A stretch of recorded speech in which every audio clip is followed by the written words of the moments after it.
Chapter 594. Even in Lance, wars between dragon lords weren't rare.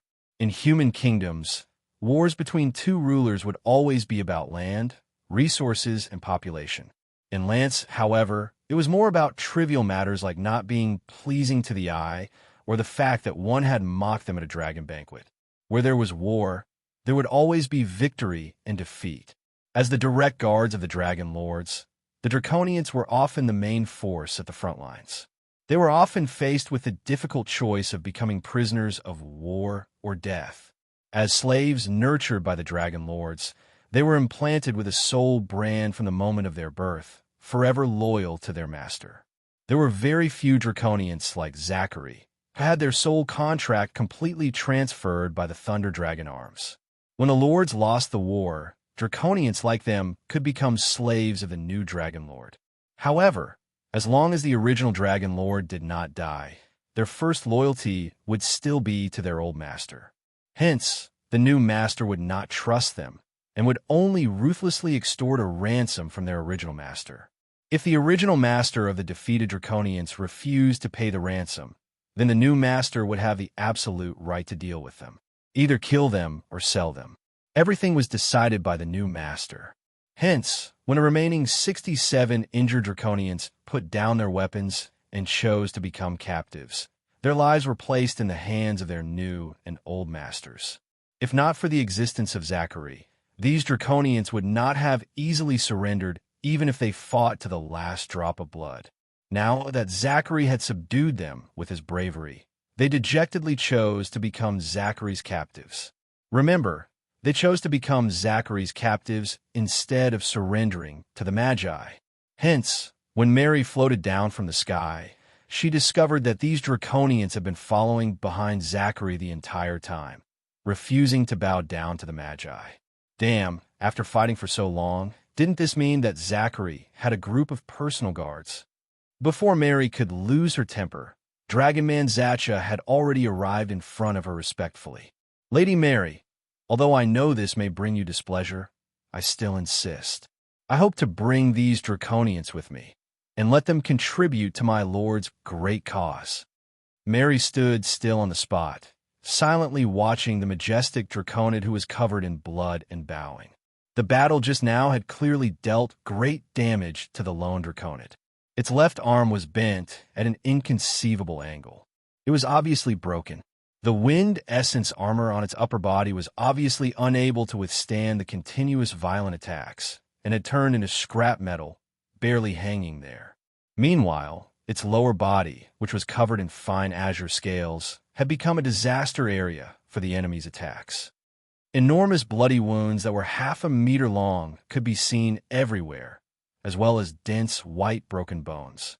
Although it had one, the damage it had suffered was no less than Will, who had died in battle, and it was dragging its crippled body and clutching Will's head with its right hand, respectfully half-bowing before Mary to plead for the Draconid captives. A Draconid's posture was equivalent to kneeling on one knee in human society. Although Mary did not understand the etiquette of the Draconians, she could still sense Zachary's sincerity from his posture. Since Grimm valued this Zachary so much that she would give him face and win his loyalty. Her thoughts turned quickly, and a gentle smile slowly appeared on Mary's cold face. If that's the case, then, just as Mary was about to agree to Zachary's request, a few untimely voices suddenly rang out from the group of Draconid captives. No, we must not put our fate in the hands of a Draconid traitor. Look, your so-called great warriors are actually kneeling and bowing to a weak human. This is a disgrace. We will never accept it.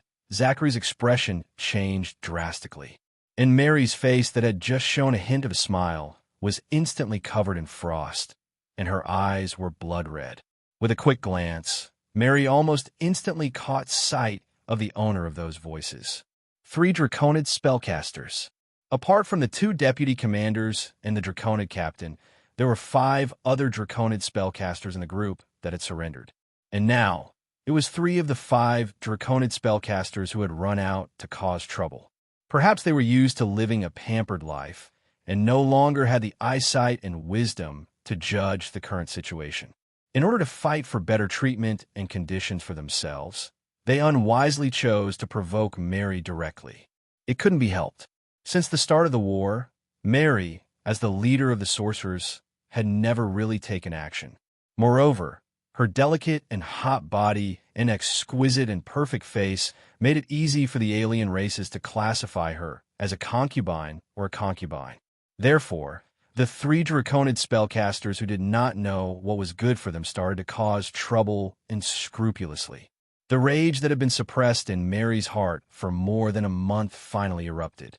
Just as Draconid Zachary and Eden's expressions changed drastically, Mary, who was dressed in red armor, emitted a dense, bloody mist that was so thick that it made one want to vomit. Her body, which was still clear a moment ago, instantly turned into a red bolt of lightning and appeared in the middle of the three Draconid spellcasters at a speed that was hard to discern with the naked eye. The bloody mist rolled and covered the sky and earth. Apart from the three Draconid spellcasters, the rest of the Dragonid warriors who were closer were pushed away by the bloody mist. Meanwhile, the three Draconid spellcasters and Mary were shrouded in the thick, bloody mist, making it difficult for outsiders to see what was going on inside. The three Draconid spellcasters' panicked screams and roars could be heard from within the bloody mist, but more than that, there was a chilling, crunching sound of gnawing. Although they had handed over their weapons, the three Draconid spellcasters were not weaklings who had lost their offensive capabilities. Although they were called spellcasters, their physical strength was not much inferior to that of ordinary Dragonid warriors. When they swung their huge, scaly fists, it would not be a problem for them to kill a cheetah or a wild boar with a single punch. Unfortunately, the one they provoked was the vampire sorceress Mary, who had just advanced to Grade 2. After the strengthening of the Blood Moon Prayer ritual, Mary had advanced to a pure blood vampire and obtained a racial specialty called blood resonance. Mary could completely sense any flowing blood within 100 meters and produce a certain degree of resonance with it.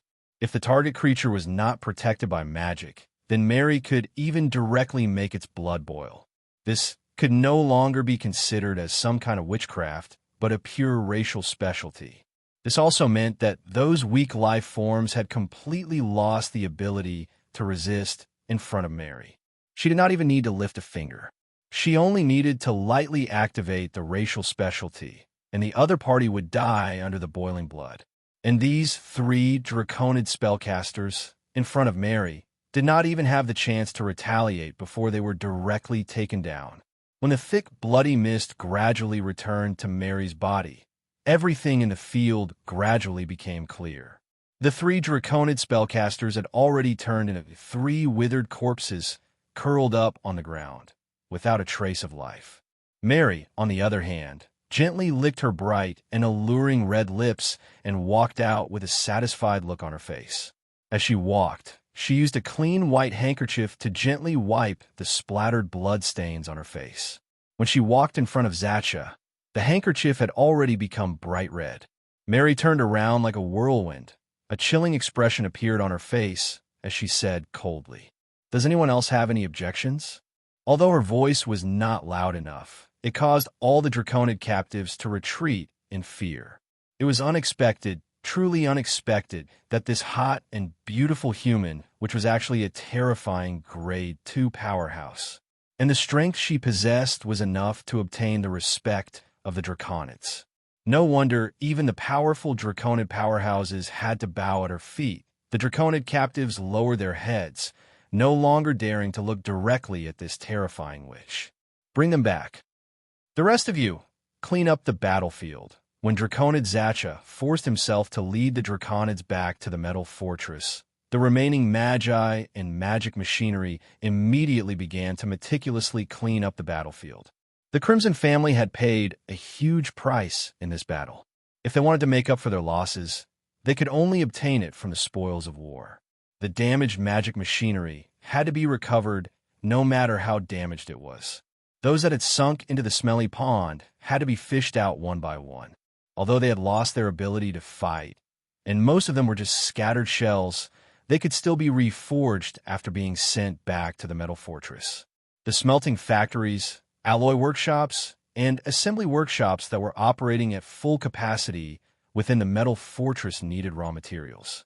Reforging the damaged magic machinery would undoubtedly save the most metal and mineral resources. As for the draconic corpses, they were even more of a cost-effective biological resource. Last time, the wind element draconid flesh had been combined with magic alloys to create decent wind essence iron. Transporting it back to the Magus world brought the Crimson family many benefits. This time, there were more fire element draconic corpses. As long as they could create suitable magic iron materials, the Crimson family would be able to obtain even more benefits. Although it seemed like the Crimson family had suffered heavy losses in this battle, the losses could be recovered in a short period of time. So after cleaning up the battlefield and taking away all the spoils of war, the metal fortress was fully operational. It would only take around 10 days for them to replenish the lost magic machinery. What the Crimson family had to pay was just some metal ores excavated from the depths of the Jasper mine. With a huge mine with rich metal resources behind them, would there still be a shortage of magic machinery in the future? Chapter 595. Wizard World, Flame Monarch. After being sealed for more than a month, the Flame Monarch's Wizard Pagoda once again appeared in front of everyone as the Flame Cave was opened. With Gaz Ruvy's magic furnace as an energy source, the Goblin teleportation device inside the metal fort was connected to the Goblin plane and the Flame Monarch's teleportation circle. Just like that, the Crimson family had opened up the barrier between two planes in just half a year.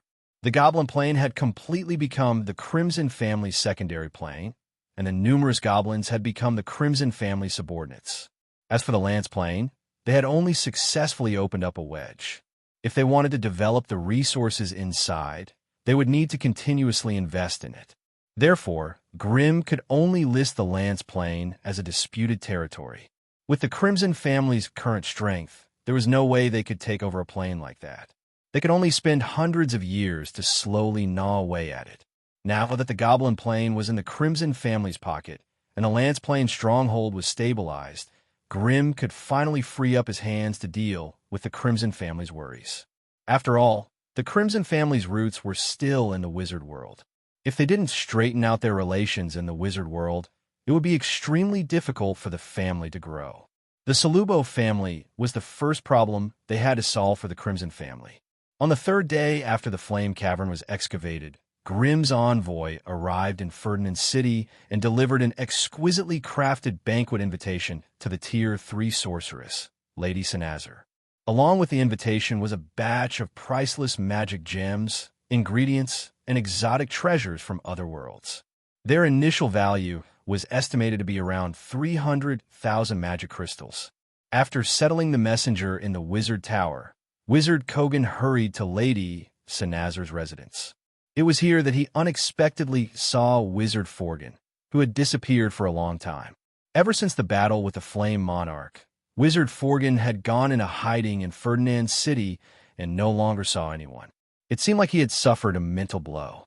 Now that he was here, it was obvious that he had heard the news of the messenger's arrival. Have they settled down? Lady Sinazar was still shrouded in a strange purple mist. Yes, they have. Kogan bowed. During this period of time, Wizard Forgan had been in hiding, and all the Salubo family's matters were taken care of by Wizard Kogan. That guy's been hiding for a whole month, and now he's planning to hold some damn banquet as soon as he shows himself. And he even sent someone to deliver such a valuable gift. What is he planning? Lord Sinazar's voice floated out of the purple mist, sounding lazy and disdainful. Wizard Forgan didn't say anything. Instead, he turned his gaze to Wizard Kogan. Wizard Kogan was not young anymore. After all these years of experience, he had become mature and steady, and he had become quite shrewd. After hesitating for a moment, he finally said, "Sir, if I'm not wrong, that Grimm is planning to establish his own family." The secret chamber suddenly quieted down. After a while, Sinazar asked coldly, "Are you saying that Grimm will directly announce the establishment of a clan during this banquet? How dare he?" Wizard Kogan forced a smile and said with a serious face, This is just a guess of mine. But from the way he sent someone to deliver such a valuable gift, it's very likely to be true. Suddenly, Senazar let out a sharp, cold laugh. A gift worth 300,000 magic crystals. That Grimm sure is generous. Is he planning to use this as a ransom for himself? Feeling the killing intent coming towards him, the middle-aged wizard Kogan could only lower his head. He didn't dare to make eye contact with the cold eyes that shot out of the purple mist. Although wizards were all wise and knowledgeable, when an individual's strength reached a certain level, the strengths and weaknesses of a person's personality would be magnified by hundreds or even thousands of times. As a high-ranking member of Solubo's family in the wizard world, if Mr. Senazar could be a little gentler and handle things a little gentler, the conflict between the Solubo family and Grimm wouldn't have escalated to this point. Perhaps in Mr. Senazar's eyes, there was almost no difference between a rank 1 wizard and a rank 2 wizard. In front of a rank 3 wizard, they would forever be ants that couldn't even stand on the stage. They could be easily killed with a single slap. Even if Grimm's strength was several times stronger, he wouldn't be able to threaten a high and mighty rank 3 wizard like her. However, in her arrogance, she might have forgotten that it took Grimm less than 100 years to climb from a small acolyte to a rank 2 wizard. This had already proved his shocking growth potential and talent in another way. Seriously speaking, the Solubo family had already lost the best time and opportunity to suppress Grimm. Now, if they didn't acknowledge Grimm's growth and acknowledge him, the conflict between them would never be resolved. Since Grimm wanted to establish his own wizard family, he even sent an invitation and a valuable gift to his old employer. He had already done his best in terms of etiquette. If Miss Senazar didn't seize the opportunity to take back the initiative, his relationship with Grimm would become even more strained. This also meant that the wizard family Grimm established would most likely become an enemy of the Solubo family. For the Solubo family, this was not a wise choice. If Grimm was someone who could be easily suppressed, the suppression from his family and the vampire family's large-scale attack would have been enough to crush him. Unfortunately, the development of the situation was different from what everyone had expected. Not only was Grimm not defeated, but he also crushed the Vic family, which was led by a rank 3 vampire. At the same time, he also gave Wizard Forgan a hard slap in the face. After the Flame Monarch battle, Wizard Forgan gradually withdrew from the management of the family. It cannot be denied that this incident had affected him. Now that Grimm had just recovered from his injuries, he couldn't wait to stir up a storm again. It was no wonder that Miss Senazar was so angry. After all, Grimm was a wizard trained by the Solubo family. Now that he had publicly established a wizard family, in the eyes of outsiders, it meant that the Solubo family was going to split. This was obviously a negative impact on the reputation of the Solubo family. Although he could understand Ms. Senazar's anger, Wizard Kogan, who had always been practical, did not think that making things awkward would solve the problem. First of all, the Solubo family had to admit that they had lost the opportunity and ability to suppress Grimm's growth and power. If Miss Senazar had the ability to turn back time to before Grimm reached rank 2, then killing him with a single slap would undoubtedly be the cleanest way to solve the problem. Although this would have a negative impact on the family, it was still something the family could bear. Now, however, Grimm had successfully become a Tier 2 wizard. As long as he was careful and obediently hid in his wizard tower, even a veteran grade 3 wizard like Senazar would not be able to do anything to him.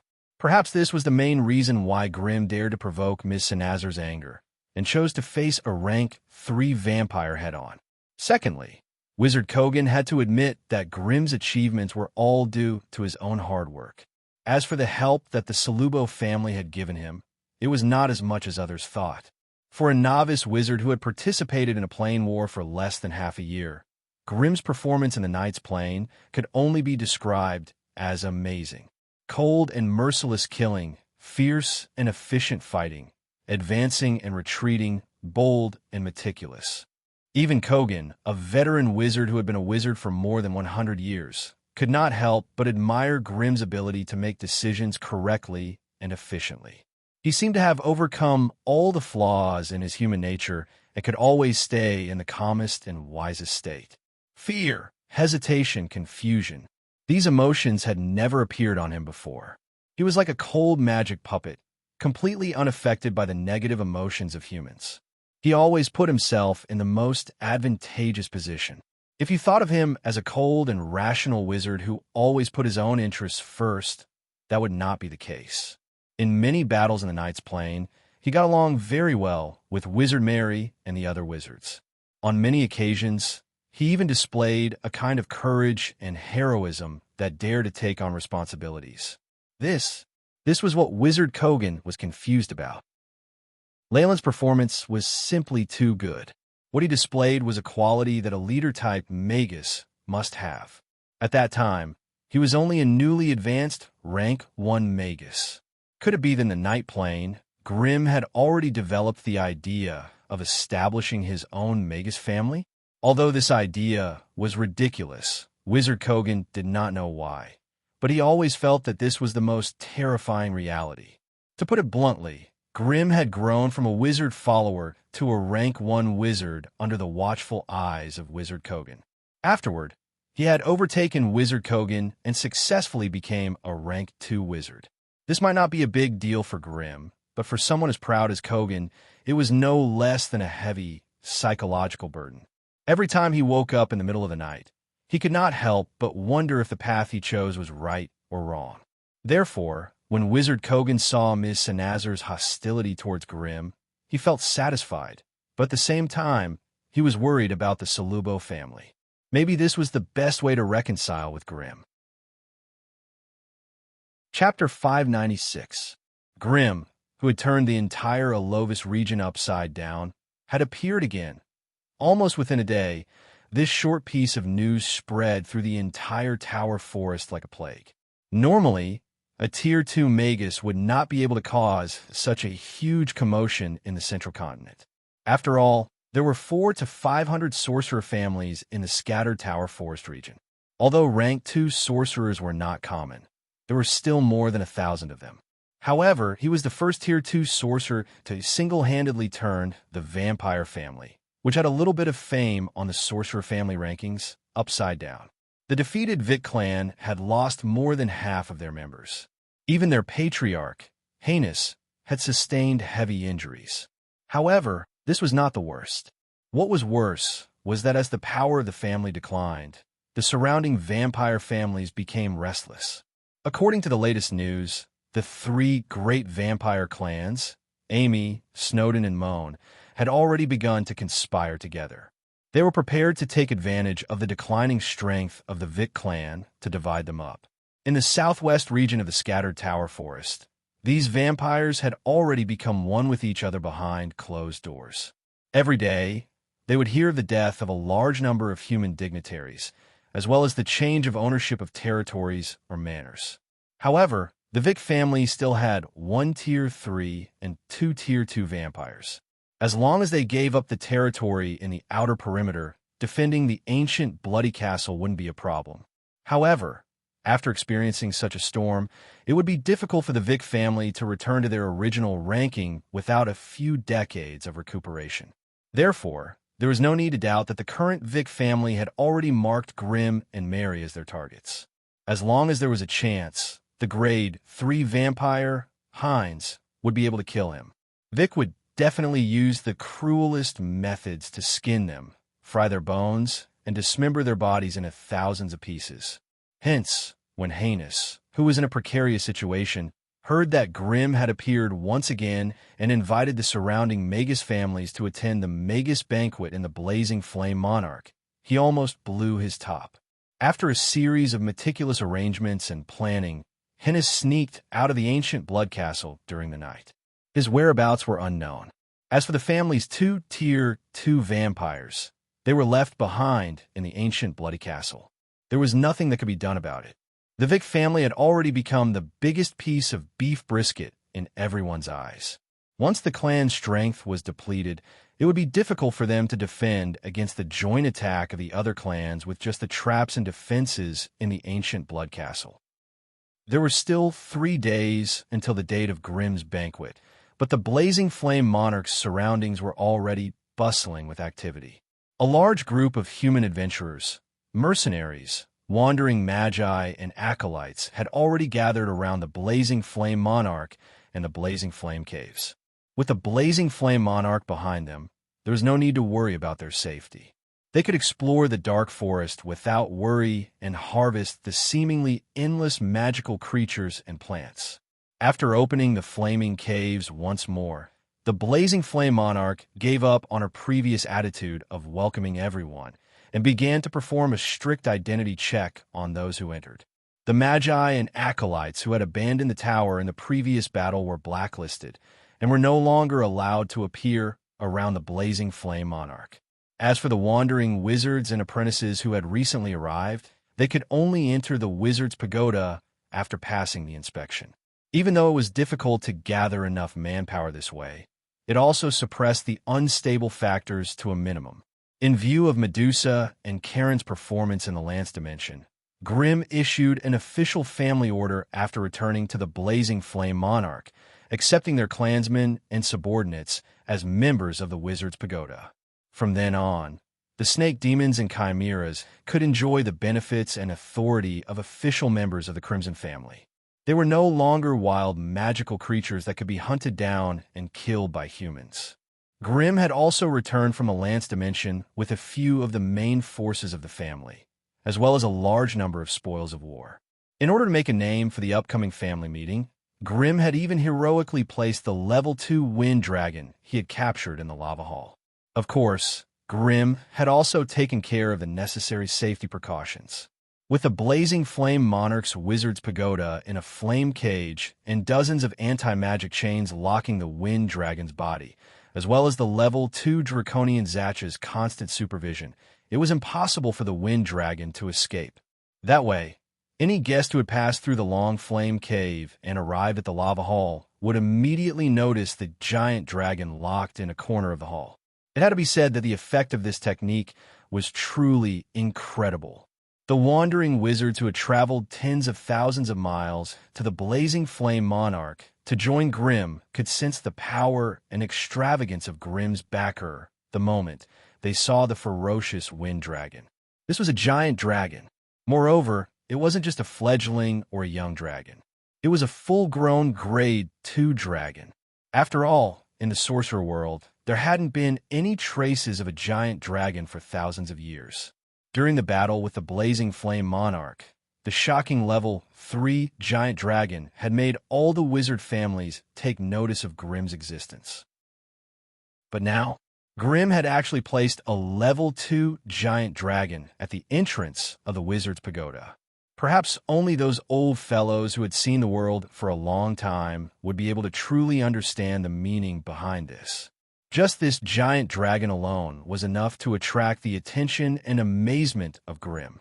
When the news of the blazing flame monarch having a dragon for auction spread like wildfire, the number of wizards appearing in the Alobis region increased rapidly in the next few days. Wizards had many tricks up their sleeves, and they quickly understood why Grimm was in such a hurry to hold a wizard banquet. The Crimson family. Grimm, who had made a name for himself, could no longer suppress his restlessness and wanted to establish his own wizard family.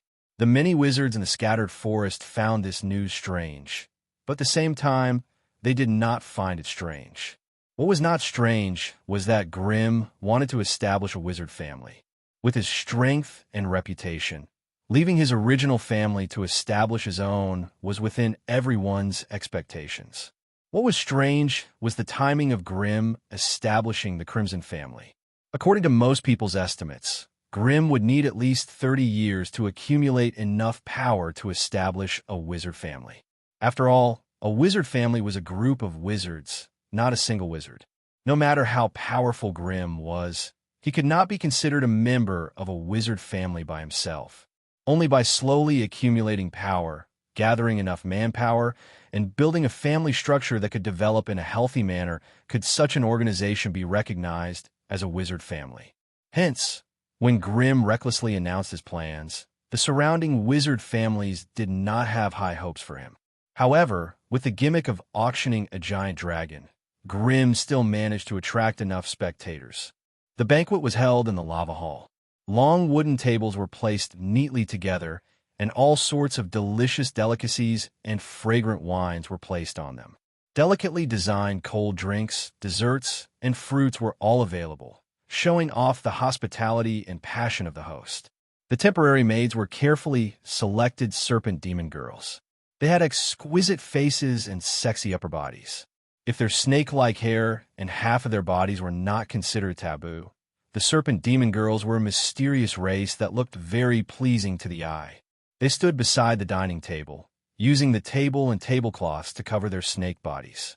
With sweet smiles on their faces, they helped each wizard to get the food that they were satisfied with.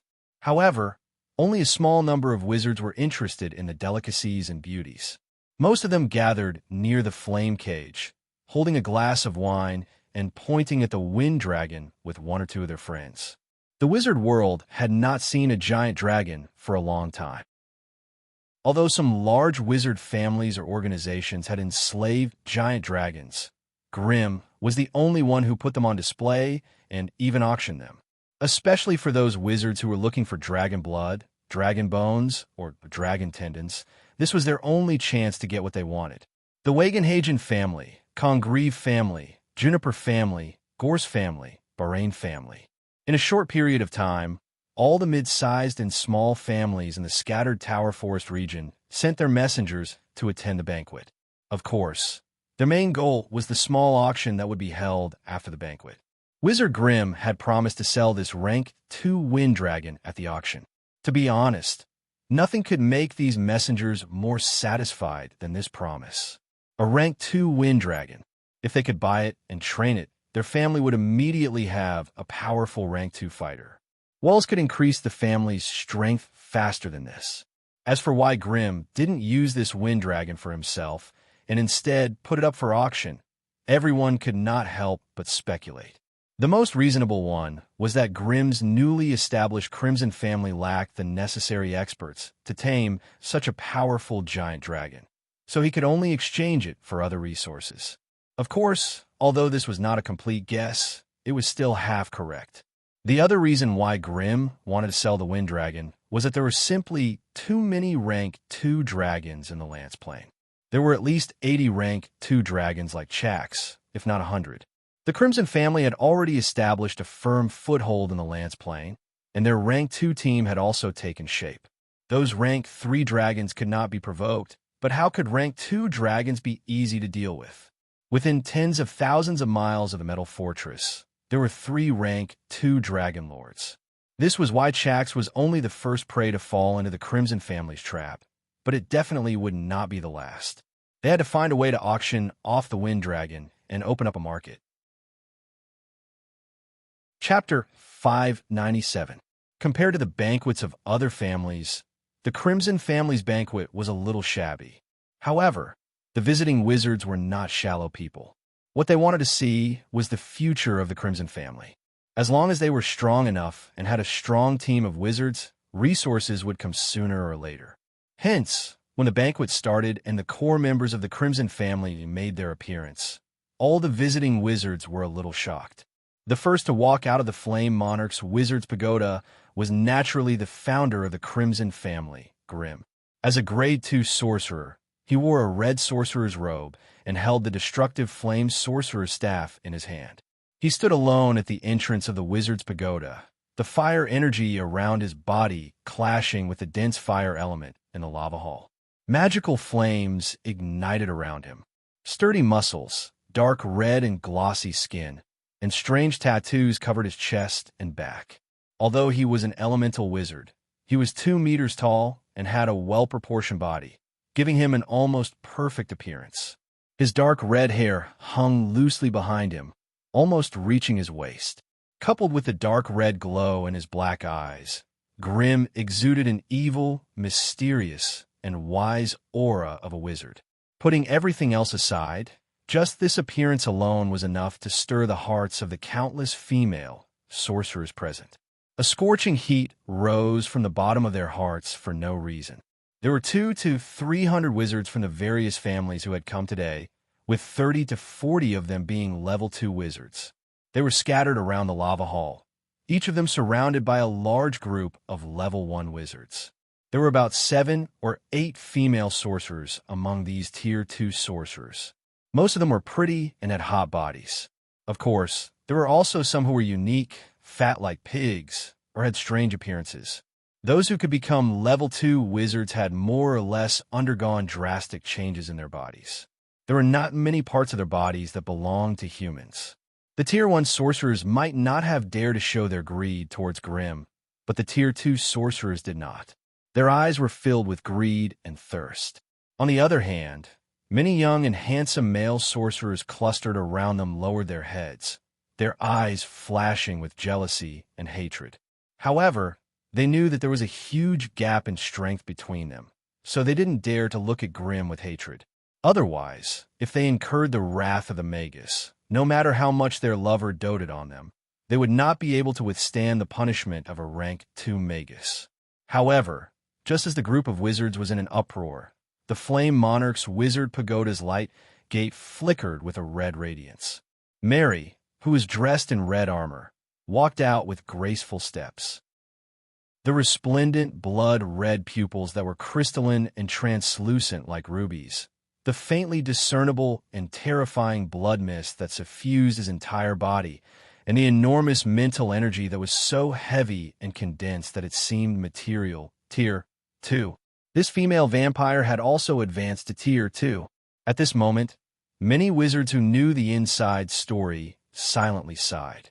Crippling the Vic family had obviously made this female vampire fat. Otherwise, how could she have advanced to level 2 so quickly? She had obviously climbed up by stepping on the corpses of the Vic family. Among the crowd, an ordinary-looking wizard in black armor silently raised his head, looking at Mary and Grimm with an indescribable hatred. However, it was obvious that he had concealed it very well. Not a single trace of killing intent emanated from his body.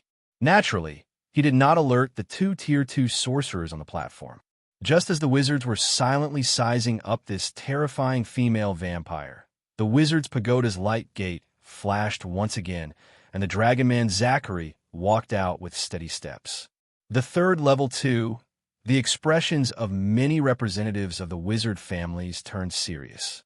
For a newly established wizard family, to be able to produce 3 level 2 wizards at once meant that the Crimson family had a deep foundation that outsiders could not imagine. This kind of strength clearly surpassed more than 70% of the small-scale families. In the central rankings of the small-scale families, the Crimson family would definitely be ranked near the top. On the other hand, it was just a newly established Magus family. But before the crowd could evaluate the implications, the Wizard's Pagoda's light gate flashed continuously, and a few mysterious witches with strange appearances walked out. Walking at the front was a beautiful witch wearing a purple, starry robe. She had a head of silky silver hair that fell over her shoulders, her face unusually gentle and peaceful.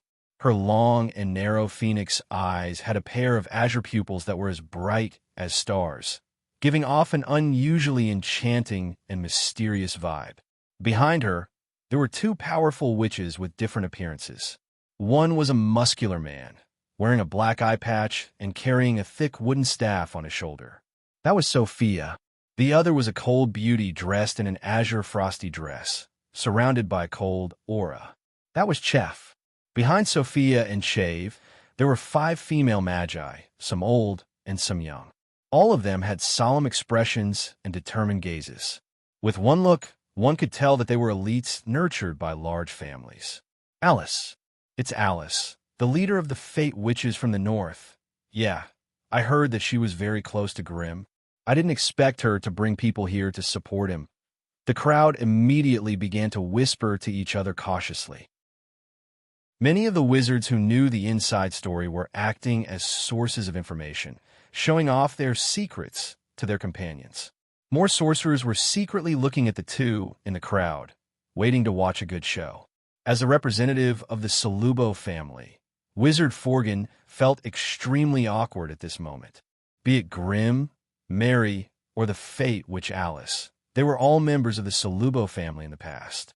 Although they were no longer part of the Salubo family, Wizard Forgan could still feel the mocking, or disdainful gazes around him. He could not help but feel the anger in his heart wanting to explode. If the person who was looking at him like that was a rank 1 wizard, Wizard Forgan would not mind using his spells to make him regret it. However, in a situation like this, the people who dared to make fun of him were all rank 2 wizards, so he could not vent his anger. On the other hand, Wizard Kogan, who was traveling with them, seemed to have a good attitude. Under the different gazes of the crowd, Wizard Kogan smiled and nodded to the people around him, as if he did not notice it at all. This kind of self-deprecating attitude made many wizards sigh in their hearts. Alice's arrival was obviously out of everyone's expectation. As an extremely important branch of the Northern Witches, the status and value of the Fate clan was undoubtedly much higher than most wizard families. But this Alice was willing to lower herself to support Grimm. The reason behind this was even more worth pondering. Seeing Alice's arrival, Mary rolled her eyes and immediately revealed a face full of smiles. She quickly walked over and wrapped her arms around Alice's slender waist, pulling her to her side. This made Grimm, who was about to invite Alice to stand beside him, stunned. His outstretched right hand also hung in the air. This seemingly unintentional action had obviously triggered the anger of Alice's subordinates. The fact that Alice was willing to lower herself to congratulate the Crimson family had already made the members of the Fate clan a little dissatisfied. Now that this female vampire had taken the Tower Master to the side and acted like the Fate clan was a subsidiary force of the Crimson family, how could the other witches not be angry? However, after all these years of recuperation, Alice's image had become more and more sacred among the witches. Therefore, before she expressed her opinion, the other witches could only sulk in their hearts. They did not dare to overstep their authority and ruin the celebration. Alice's appearance was delicate and beautiful, and her bearing was ethereal and noble. When she stood side by side with the bewitching, evil, and sexy Mary, the two different beautiful faces were like two brilliant, blooming flowers that caused one's mind to sway, and it gave one a feeling of satisfaction that was too beautiful to be able to take it all in. This Grimm has gotten lucky. For a moment, the same thought emerged in the hearts of many wizards. Although Alice was only a Grade 1 magus, her status was more respected and influential than many of the Grade 2 magi present. Just the title of the leader of the Fate clan was enough to match the status of the leaders of the top families in the Central Continent. If she were to come to the scattered Tower Forest region, the leaders of the 5 large magus families would probably have to welcome her and treat her with respect. Otherwise, the wrath of the Northern Witches would not be something that any magus family could bear. Although everyone had their own thoughts, Alice did not seem to notice. She held Mary's arm and nodded to the Grade 2 magi below the stage in a polite and arrogant manner. Her azure eyes swept across the battlefield, and all the sorcerers, including the Tier 2 sorcerers, couldn't help but feel astonished, as if they had been seen through. Among the crowd, the cold-faced magus in black armor felt his heart skip a beat. He felt that Alice's gaze seemed to contain a special meaning. Could it be that his disguise had been seen through? The cold-faced magus squirmed uneasily. No matter what, this place was still within the protection of the wizard's pagoda. If his identity was exposed, a fierce battle would be unavoidable. Grimm, Mary, and a few other core members of the Crimson family were still near the wizard's pagoda's light door. If the first wave of attacks did not kill them, they could instantly hide inside the wizard's pagoda. At that time, all his previous efforts to attack the enemy through slaughter would be for naught. When that time came, there was a high chance that he would be trapped here, much less take revenge. Thinking back to the terrifying Grade 3 lightning dragon, the cold-faced magus trembled slightly. The cold, killing intent in his heart finally subsided a little. Chapter 598. The rank 1 magi of the Crimson family made their appearance soon after. Apart from Merrill, who had to oversee the Goblin Plain, and Billis, who had to oversee the Metal Fortress, the rest of the Magi had rushed back to the Blazing Flame Monarch to participate in this grand banquet. Gargamel, Ava, Dracula, Ender, Dana, Karen, the three Blood Knights, the old fox Winlear, the goblin mechanic Tigula, the goblin Carl. Though there were quite a few of them, half of them were demons of other races that had submitted to the Crimson family. That was why they were not very eye-catching and did not attract the attention of the surrounding Magus families. After the simple appearance of the Magi of the Crimson family, the rest of the auction was naturally handed over to the Goblin Cabbie, who had hurried back to host it. After a few months of imperial luxury, the Goblin Cabbie had actually managed to shake off the bewilderment of power and status and return to the ranks of the Magi of the family. Truth be told, this was somewhat out of Grimm's expectations. It had to be known that the Goblin Sage's blessing allowed the Goblin Cabbie to call the wind and summon the rain in the Goblin Plain, doing as he pleased. Over the past few months, he had been surrounded by numerous worshippers at all times. Wherever he went, he would be welcomed with tens of thousands of people following him like a shadow. With a single call, he could summon tens of thousands of followers, his power overflowing the heavens. If it had been some small fry who had never tasted power, they would have long since been intoxicated by the poisonous wine of power. However, the Goblin Cabbie was very strange, actually breaking free after just a dozen or so days. Upon hearing that the Crimson family was being established today, he did not say anything further and abandoned all his followers and worshippers, running back to the blazing flame monarch. It was because of Cabbie's shocking performance that Grimm had given him the authority to host the auction today. Cabbie did not let him down, not showing the slightest bit of stage fright. He brought over a tall wooden stool and stood on it, waving the small wooden hammer in his hands as he shouted at the Magi below the stage with all his might. Esteemed Magi, welcome to the blazing flame monarch of the Crimson family. I am Lord Grimm's loyal servant, Cabbie. Today, I will be hosting this grand auction. Cabbie was a little fellow who knew how to read people's expressions. After a blabbering opening speech and promoting the Crimson family, he saw that some of the Magi were beginning to show signs of impatience. So he immediately changed the topic and entered the main topic of the day. Today, the first item that the Crimson family will be auctioning is a wind-type draconian. Along with Cabbie's emotional roar, a group of 10 burly draconians bound by runic chains walked up the platform with the serpent demon warriors escorting them. It was obvious that these draconids had not been tamed in any way. Though they had been suppressed by the Sorcerer World's plane and were on the verge of death, they still glared angrily at everything around them with their 4 large eyes. Looking at their tall and sturdy bodies, their strong humanoid upper bodies, their sturdy dragon lower bodies, and their 4 dragon legs, a bloody and valiant aura of a foreign race rushed over. Experienced Magi only needed to look at their light green scales to determine their basic elemental attributes. They were indeed wind-type draconian warriors. The Magi, who had originally thought that the Crimson family would not be able to bring out anything good, immediately grew excited.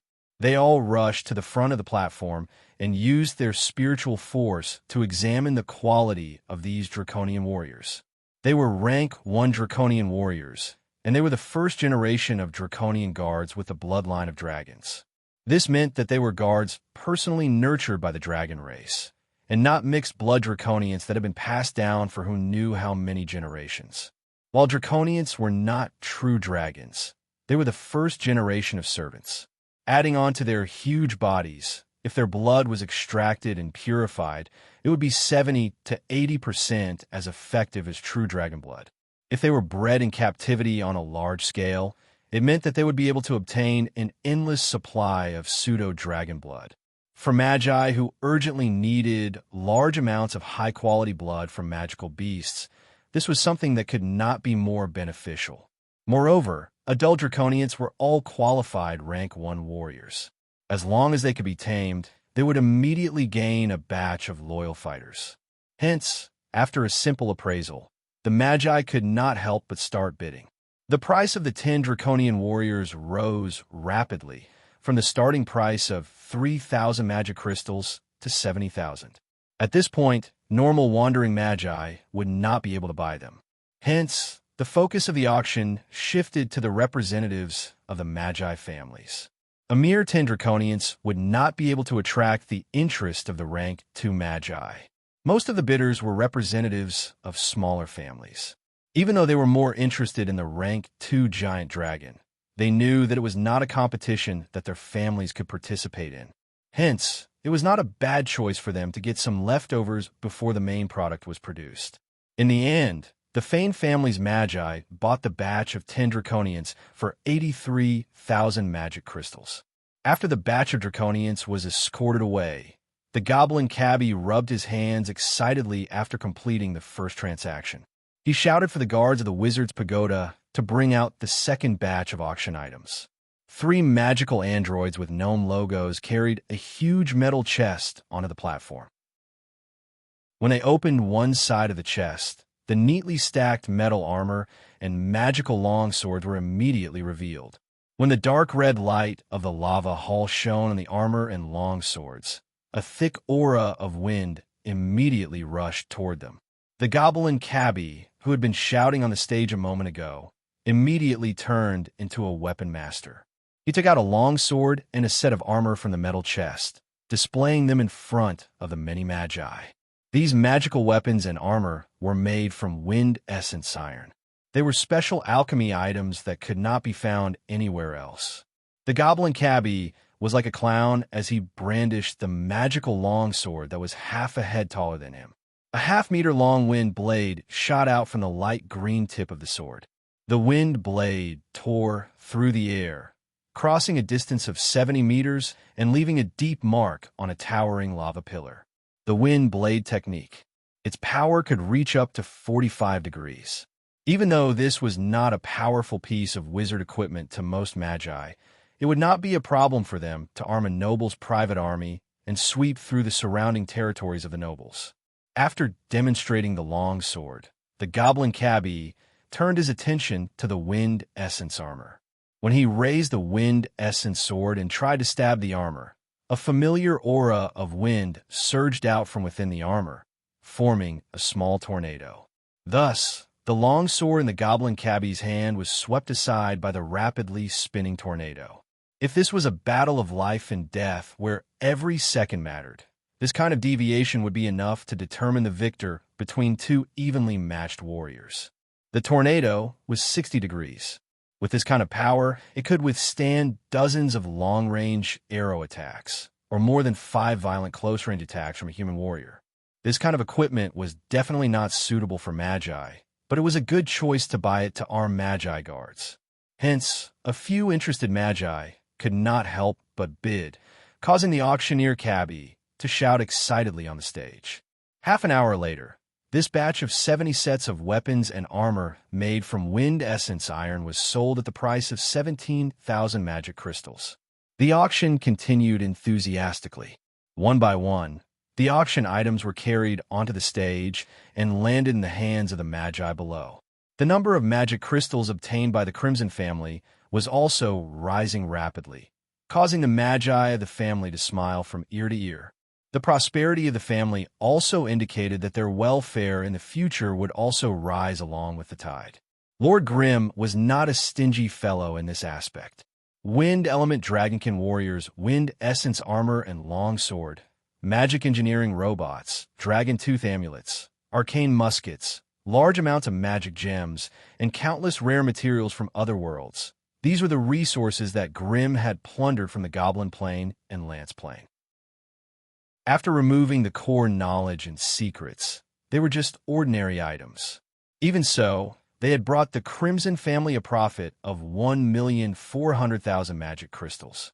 After the foreplay was over, under the ardent anticipation of the Magi, the Goblin Cabbie finally brought out the grand finale of the auction, a level 2 wind dragon. As the blazing flame monarch's wizard's pagoda trembled, the sound of the flame cage opening came from a corner of the lava hall. The majestic figure of the wind dragon, which he had only caught a glimpse of on the eve of the auction, appeared once again. Meanwhile, the level 2 dragonoid Zacha wielded a lightning spear that glowed with electricity, guarding in front of the flame cage like a tiger watching its prey. This is a level 2 wind dragon that our family caught in a certain dimension. It is a giant dragon lord with a pure bloodline. It is powerful and has outstanding battle prowess.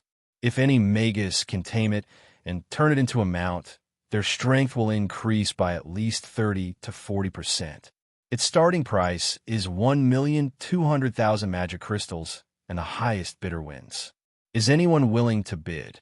At the climax of the auction, the goblin cabbie's voice reached an alarming level. Even without any sound amplification spells, his voice could be heard clearly in every corner of the lava hall. The magi immediately went into an uproar. Even the level 2 magi opened their eyes, casting their mental force in the direction of the wind dragon. As if agitated by the goblin's loud roar, the level 2 wind dragon lord, Chax, who had been bound by layers of runes, began to struggle with all his might. The formless sacrificial flames immediately followed the rune chains and burned its body. The terrifying flames that could directly touch the soul caused the level 2 wind dragon to let out a mournful roar as it burned, suddenly erupting with the might of a dragon that made one's heart palpitate. The low-ranked magi in the front row were caught off guard and all retreated in panic. The mental force tentacles they had locked onto the wind dragon's body were torn to shreds by the opponent. Some of the magi, with weaker mental force, grunted, black blood flowing out of their nostrils. Chapter 599.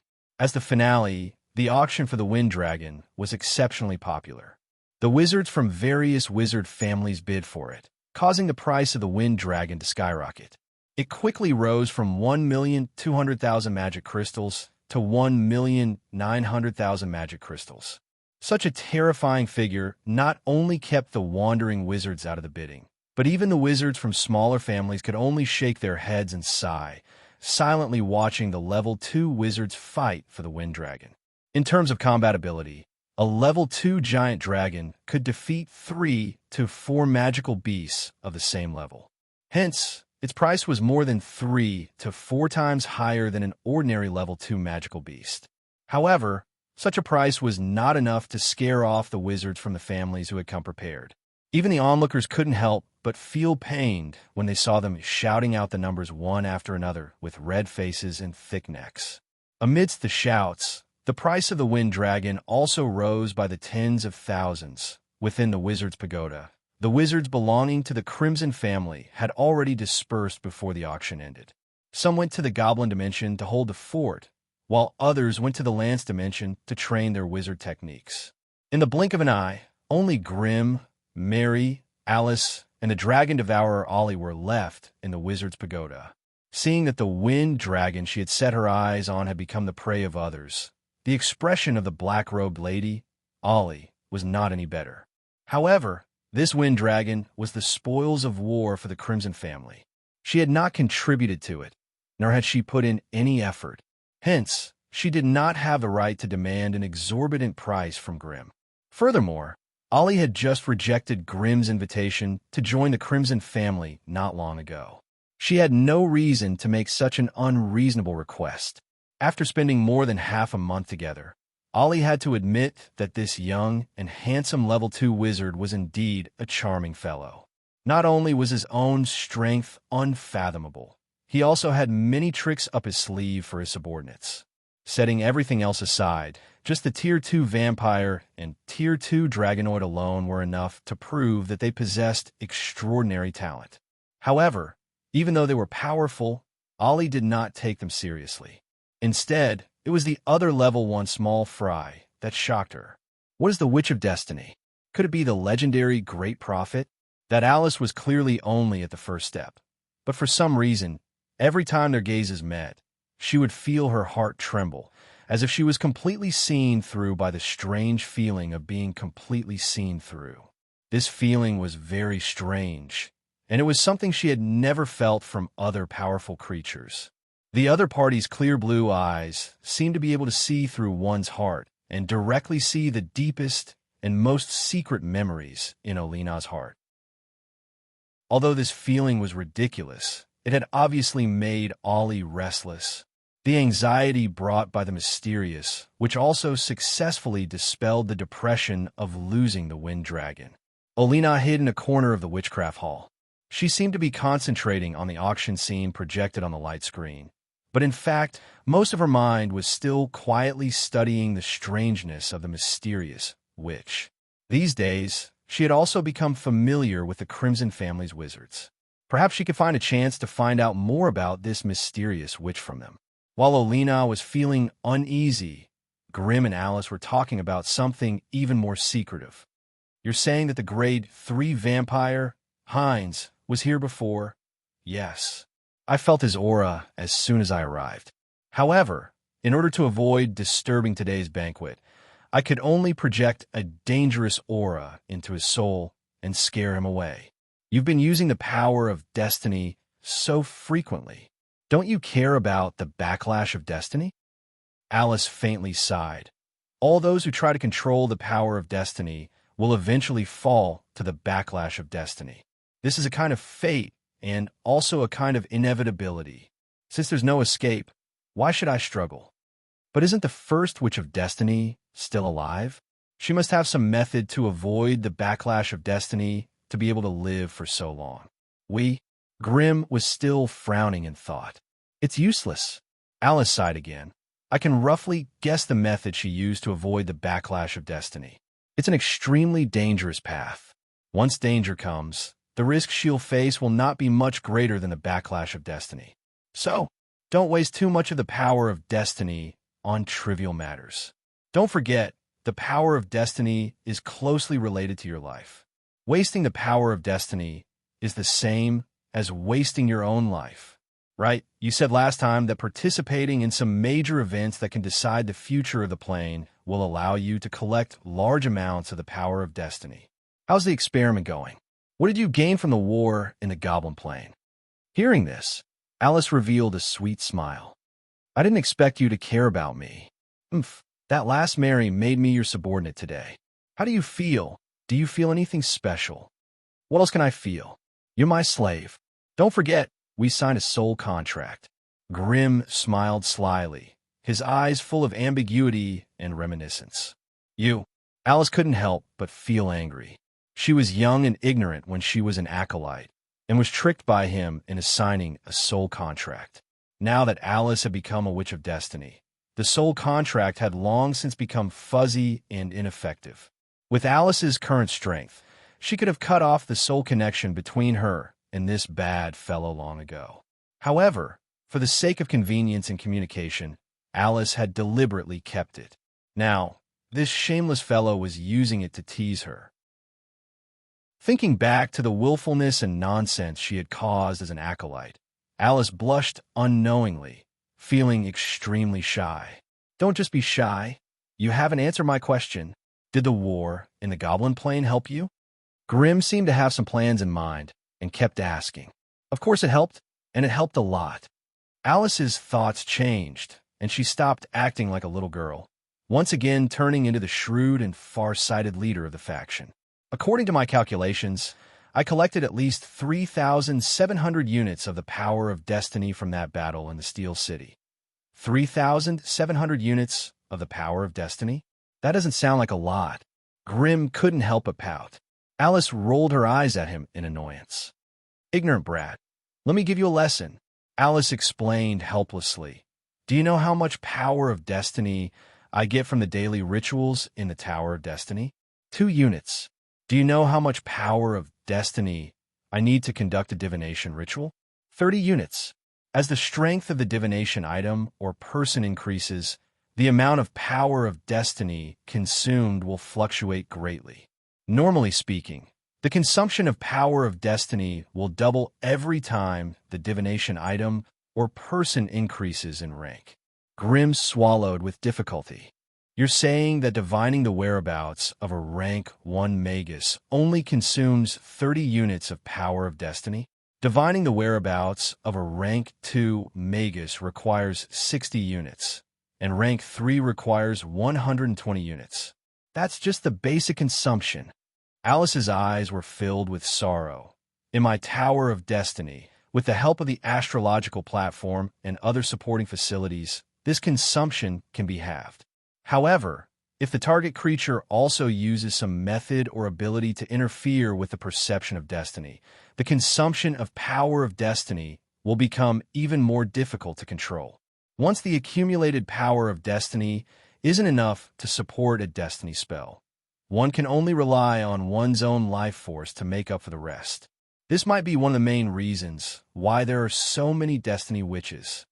Grimm took a deep breath. In the past, although he had a vague understanding of Alice's situation, he had never been able to understand it in detail. Today, after hearing Alice's confession, Grimm finally realized the significance of the profession of Destiny Witch. This was a powerful profession that used one's life to leverage the lever of destiny. However, destiny had its own unique laws and rules. Through the children of destiny and daughters of destiny, it pushed the flow of destiny along a specific path within the world system. Strictly speaking, Alice and the previous Witches of Destiny were the guardians and cleaners chosen by the law of destiny to maintain and defend the normal operation of the law of destiny. In order to give them the strength to resist those who went against the laws of destiny, the world will give them the ability to control the power of destiny. However, in order to prevent them from using this unparalleled power carelessly, the world will also put a heavy shackle on them. The power of destiny might really be very powerful. However, the price to pay for using this power was abnormally heavy, sometimes to the point where they were beyond redemption. Grimm took a few deep breaths, doing his best to calm himself down. We've already established a foothold in Lance, and will soon begin a large-scale exploration and development. If you participate, will you be able to obtain a considerable amount of power of destiny? Alice gave a wry laugh. Grimm, don't try to play with destiny. Your small fights in Lance won't affect the future of the plane, and it won't affect the powerful dragons in any way. That's why I won't be able to absorb much power of destiny there. The reason why we had such a great harvest in the Goblin Plane last time was because we were deeply involved in a major event that could affect the future of the entire plane or species. Not only that, but we also played a major role in pushing this event forward, which was why we had such a great harvest. In a plane as powerful as Lance, you and the Crimson family that you belong to are nothing more than little cattle lice that has sucked a mouthful of blood from a cow's back. What you've done isn't enough to reverse the fate of Lance. Seeing Grimm's disappointment, Alice couldn't help but smile sweetly, caressing his cheeks. Don't worry, my body can still take it. We'll have plenty of time to think about this. Don't worry about me. Just as Alice was about to say something else, a sudden change in the auction house attracted their attention. Chapter 600. I want this wind dragon. I'll pay 1,500,000 mana crystals. Just as the wind dragon auction was in full swing, an unexpected figure suddenly appeared in the auction hall. As she descended, an irresistible, violent aura swept through the hall, causing the magi present to shudder in fear. A strange, illusory purple mist appeared before everyone's eyes. Amidst the roiling purple mist, one could vaguely make out a female magus with an overbearing aura. Although they couldn't see the female magus's appearance or figure, many of the magi present couldn't help but blurt out, "Senazar, poison dragon witch, poison dragon witch." The figure within the purple mist stood in the air, a pair of eyes as bright as miniature suns instantly landing on a magi who had spoken rudely. Some of them were Tier 2 magi. When the Tier 3 magus locked onto them with her mental strength, these magi paled, their bodies trembling slightly. Several Tier 1 magi with weaker physiques couldn't withstand the magus's mental pressure, falling to the ground and fainting. The gnome Cabby, who was currently hosting the auction, was even more frightened. He immediately hid under a tall wooden stool, clutching his head as he trembled in fear. The snake demon guards guarding the auction stage couldn't help but fall to the ground in fear. They couldn't even stand up in front of the Tier 3 magus. In an instant, the previously bustling auction house erupted into chaos. Magi tried their best to disperse to the sides, opening up a path to the flame prison. Although the Tier 2 sorcerers were unwilling, they could not afford to offend such a powerful Tier 3 sorceress. This time, Dragonoid Zacha, who was guarding the flame cage, was exposed. Others could retreat if they didn't care, but Zacha couldn't. He shouldered the heavy responsibility of his master. Even if he had to face a Tier 3 powerhouse, he had to uphold his duty and promise. The Tier 2 Dragonoid Zacha took a step forward and swung his lightning spear, creating a shallow pit in the dark red lava floor. A meter in the center of the shallow pit was completely smashed, while the periphery was 5 meters wide and terrifying cracks as dense as a spider web. The lightning spear instantly condensed an incomparably violent power of lightning, making its tall and sturdy body look even more majestic. Although Dragonman Zacha did not say a word, just by looking at how he was accumulating power and waiting, it was enough to sense his determination and will to not retreat even in the face of death. The sorcerers who were scattered in the periphery could not help but sigh when they saw this scene. Just what kind of luck did Grimm have to subdue such a loyal and powerful Tier 2 servant? If he could have such a powerful guard standing in front of him on the battlefield, his safety would be guaranteed to the greatest extent. Envy, jealousy, and hatred. However, challenging a rank 3 bloodline sorcerer face-to-face was not a wise move. The Dragonoid warrior's life was in danger. Good, very good. I didn't think Grimm would be able to obtain a Draconid slave in another world. Ha, as expected of a warrior who doesn't fear death. Inside the purple mist, Senazar chuckled coldly as she strode towards the flame cage. As she advanced, the spiritual pressure and aura that Dragonoid Zacha had to endure became even greater. Human sorcerers would have long since pissed their pants in fear, and their frail bodies wouldn't be able to withstand the full pressure of a rank 3 female sorcerer. However, Zacha still relied on Dragonoid Odd's innate talent and powerful physique to grit his teeth and endure it. Within the purple mist, the terrifying gaze that was as bright as the sun suddenly intensified, and a murderous intent assaulted Zacha's heart. However, just as Senazar could no longer hold back and was about to make a move, a tall and sturdy figure appeared between her and Dragonoid Zacha. Accompanying this figure was the vast and surging power of fire. Lord Senazar, it is Grimm's honor to have you personally come to the Flame Monarch. Welcome, welcome. Senazar silently stopped in her tracks. Grimm had appeared just in time and blocked Senazar's path. Even if she wanted to punish Dragonoid Zacha, she had no suitable angle to attack. This was because no wizard attack could bypass Grimm, the master of the Wizard's Pagoda, and hit the Dragonoid. The title of Master of the Wizard's Pagoda not only represented limitless glory and dignity, but also unparalleled authority. Within a 5-mile radius of the Wizard's Pagoda, no energy ripples could escape the mental senses of the Master of the Wizard's Pagoda. Within a 5-mile radius of the Wizard's Pagoda, any enemy who wanted to attack the Master of the Wizard's Pagoda would inevitably be suppressed and attacked by the Wizard's Pagoda. Although Grimm stood easily in front of Senazar, the power of fire rippling around him was so thick that it was almost tangible. This was not Grimm's own power, but the power projected by the Flame Monarch's Wizard's Pagoda. Any enemy who wanted to deal with Grimm first had to face this seemingly thin but difficult to deal with elemental support. With the support of the Wizard's Pagoda, a rank 2 sorcerer like Grimm had the right to speak to a rank 3 female sorcerer on equal terms. Even with the support of the Wizard's Pagoda, it would still be difficult for Grimm to hurt a rank 3 sorcerer. On the other hand, it would be extremely difficult for a rank 3 Senazar to defeat a pseudo-rank 3 Grimm. If Grimm did not mind being a coward, even with Senazar's power, he would not be able to harm a single hair on his head through the Wizard's Pagoda. Therefore, seeing this rank 2 fire wizard acting so politely in front of him, Senazar had no choice but to stop in his tracks, no matter how angry he was. He squinted his eerie eyes and sized him up. "You're very good. You're very courageous. I like it." Senazar's praise was almost squeezed out from the gaps of his cold teeth. It sounded extraordinarily frightening. Wizard Forgan and Wizard Kogan looked at each other in the crowd. They were both very surprised by Lord Sanazar's sudden arrival. After the shock subsided, an ominous premonition arose in the depths of their hearts. In the past, they might have harbored great intentions of suppressing Grimm and forcing him to obediently become a hired thug for the Cerubo family.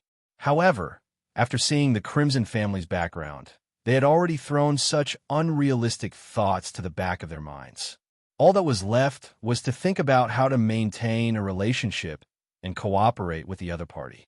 However, just as they gave up on the idea of being enemies, Lord Sanazar suddenly appeared, as if he wanted to tear all ties with the other party. This undoubtedly put the two of them in a passive position. Seeing the overbearing Sanazar, Grimm's smile did not change, but his tone became firmer than ever. I didn't expect Lord to be interested in this wind dragon. I want to take this wind dragon away, Sanazar said without hesitation. That's not a problem. However, it seems like the price of the wind dragon had already reached 2,000,000 magic crystals before you came. I'll only pay 5,000,000 magic crystals, Sanazar said firmly, as if there was no room for negotiation. That's not a problem either. I've received so much care from Lord Sanazar. I can still afford this bit of magic crystals. Grimm took a step forward and made way. He extended his hand. Lord, please. Under his signal, the dragon man Zacha let out a muffled grunt and unwillingly made way. He stood behind Grimm and glared at the purple mist. Mary, who was dressed in red armor, had appeared beside Grimm and was waiting for him silently. Near the Wizard's Pagoda's light door, 3 blood knights stepped out at the same time, their hands on their rune swords, looking as if they were ready to attack. The atmosphere in the lava hall suddenly froze. Sanazar, who was in the purple mist, did not seem to notice anything. He let out a cold grunt and charged toward the flame cage with his massive aura. Break! With a low shout, a strange claw covered in indigo scales extended out of the purple mist, gently grabbing at the flame cage. 20 steps away, a giant translucent claw suddenly appeared on top of the flame cage, trapping the wind dragon, viciously grabbing at the thick pillar of lava. Like a naughty child stepping on a piece of mud, the flame cage that had the ability to bind actually let out a loud, creaking sound of mouth opening before it was forcefully crushed by the strange claw. 673 degrees. Sanazar's claw just now had an attack strength of 673 degrees. Grimm could not help but narrow his eyes, silently examining the giant blood-red number the A. Chip projected in his mind. Grimm had a heavy heart. This Tier 3 Sanazar was actually able to display such frightening power with a casual attack. It was no wonder that she was so arrogant and unreasonable with this kind of power. If not for the power of the Wizard's Pagoda, Grimm might not have been able to withstand a casual attack from her, even if he used all of his techniques. The difference in strength between a Grade 3 and a Grade 2 was beyond Grimm's expectations. After quickly comparing the strength of his enemy and the various hidden factors, Grimm could only clench his teeth and give up on the idea of falling out with Sanazar. Under his signal and orders, the group of people who had been waiting for their chance returned to the Wizard's Pagoda, causing the tense atmosphere in the area to ease slightly. Without the imprisonment of the flame cage, the Wind Dragon could no longer control the Wind Dragon with just the rune chains. In the face of the mysterious Magus who was advancing step by step, the Wind Dragon frantically struggled, breaking more than 10 rune chains. Under Grimm's control, the Wizard's Pagoda had also intentionally reduced the pressure on the Wind Dragon, allowing the Wind Dragon to successfully break free. Roar. Chapter 601. However, just when Chuck the Wind Dragon thought that it could escape from this terrifying place, along with another crazy roar, the rank 3 Sanazar transformed as well. Venom Wyvern. It was a unique species of dragon that stood outside of the normal dragon lineage. It did not have the majestic appearance of a normal dragon, nor did it have the coldness and ferocity of a pure-blooded dragon. The venom wyvern that Sanazar transformed into looked like a skinned green dragon covered in disgusting mucus and abscesses. Compared to the wind dragon before them, the venom wyvern that Sanazar had transformed into was ugly, and extremely ugly at that. This was perhaps the main reason why Sanazar always used the purple mist to conceal her body. Puff! It spat out a mouthful of sticky green liquid and hit the side of the wind dragon. The violent impact knocked the wind dragon askew, causing it to lose its balance in flight. It stumbled and crashed into the wall of the lava hall, rolling all the way until it lost its sense of direction. After the transformation, the venom wyvern spread its ugly and ferocious poisonous wings and soared into the sky, using its sturdier body to suppress the wind dragon. The two dragons, one green and one green, fiercely pounced on each other and bit each other. The battle between these two behemoths was far crueler, bloodier, and more direct than the battle between wizards. The wind dragon was not known for its physique. Now that it was pinned down by the venom wyvern, it could not even use its speed, the only advantage it had. Thus, it could only engage in close combat and bite with its opponent like a wild beast. Once the giant dragons decided to go all out, it was no more exciting or elegant than a fight between wild beasts in the forest. Their huge bodies were entangled together. They used their fangs, claws, huge wings, thick hind limbs, and sharp horns on their skulls. In short, they used every part of their body that they could use. They used every means possible to cause damage to each other, tearing at each other's bodies. The wind dragon Shax was at a disadvantage because it was suppressed by its opponent and could not use its speed advantage. On the other hand, the venom wyvern, Sanazar, was at a disadvantage because it didn't have sturdy scales to protect its body. However, with the advantage of her rank, as well as her terrifying poison that could corrode anything, she still held the initiative and advantage in this bloody battle. Wind Dragon Shax was madly inflicting wounds on the venom wyvern's body, but what splashed out of the wounds was not warm blood, but thick and stinky acidic venom. The two dragons were entangled so tightly that most of the acidic venom splashed onto the body of Shax. Even with the dense scales as a cover, the terrifying acid still penetrated the dragon's scales and body, inflicting terrible damage to the wind dragon. Wind Dragon Shax bared its sharp teeth and bit on the thick and huge forelimb of the opponent. However, the acidic poison that splashed out from the wound corroded the dragon's mouth, making sizzling sounds. That kind of heart-wrenching pain made it hiss mournfully, and it had no choice but to quickly let go. With the advantage of rank, the venom wyvern that Sanazar had transformed into was not a pure-blooded dragon, but it had a strong physique that was not weaker than the wind dragon. Although Sanazar's injuries were more serious on the surface, the one that suffered the most damage was the wind dragon, which was slightly weaker. After fighting for less than a quarter of an hour, the wind dragon looked like it had been thrown into a strong acid pool and soaked in it. Most of the scales on its body were corroded black, and its flesh had turned into a strange pus that kept falling off its body. The Sorcerer World's powerful plane suppression had greatly weakened the wind dragon's combat strength. After barely holding on for a few rounds, it finally couldn't resist the venom wyvern's attack and was knocked to the rock wall, unable to get up again. The venom wyvern raised its ugly and hideous body high, pressing down the wind dragon with one of its claws.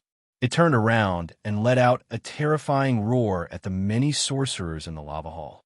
Although the venom wyvern was full of scars from the battle with the wind dragon, the power of a rank 3 bloodline wizard was undeniable. After the roar, the venom wyvern grabbed the dying wind dragon with its huge claws, flapped its huge poisonous wings, and flew into the lava cave with its head held high. This was a show of force. This was a blatant demonstration of strength. In front of all the rank 2 wizards present, in front of Grimm, the head of the Crimson family, it had stolen the auction's finale item. The arrogance and rudeness that was revealed was something that only the people involved could truly understand. Wizard Forgan sighed in his heart. From now on, the Salubo family and Grimm would no longer have a chance to reconcile. Even maintaining a superficial peace between them would become extremely difficult. He silently stepped forward and took out 2 or 3 storage rings from his pocket. Only then did he gather the 5 million magic crystals that Wizard Senazar had promised. After handing over the magic crystals, he did not stay any longer.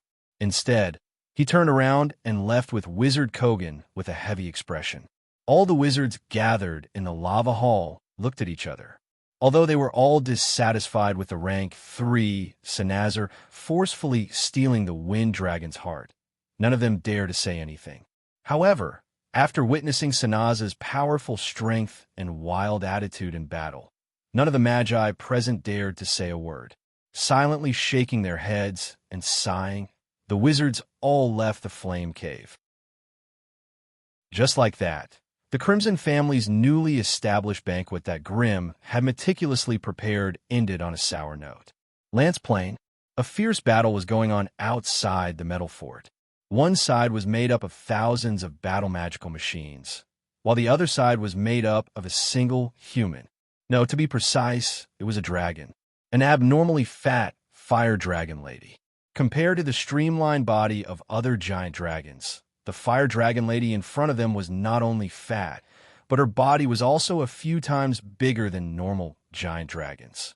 Looking at her flapping her flame wings and flying high up in the blue sky with difficulty, it gave people the impression that she was a pig flying in the sky. However, although the fire dragon lady's body was not beautiful, her strength was completely worthy of her rank. A rank 3 pure-blood female fire dragon, even in the Lance Plain where giant dragons gathered, would be an invincible little overlord of a region. Knowing that the dragonoid army she sent out had been wiped out by the enemy, and that they had even captured a large number of captives and demanded ransom from her. Such a ridiculous thing immediately ignited the rage of the rank 3 female fire dragon Philibba. Without any explanation, the female fire dragon lady barged into the Stoneclaw Mountains alone and forcibly blocked the metal fort's door. The fat fire dragon lady spread her wings and soared in the sky. Below her was the metal fort that was completely entrenched in the mountain.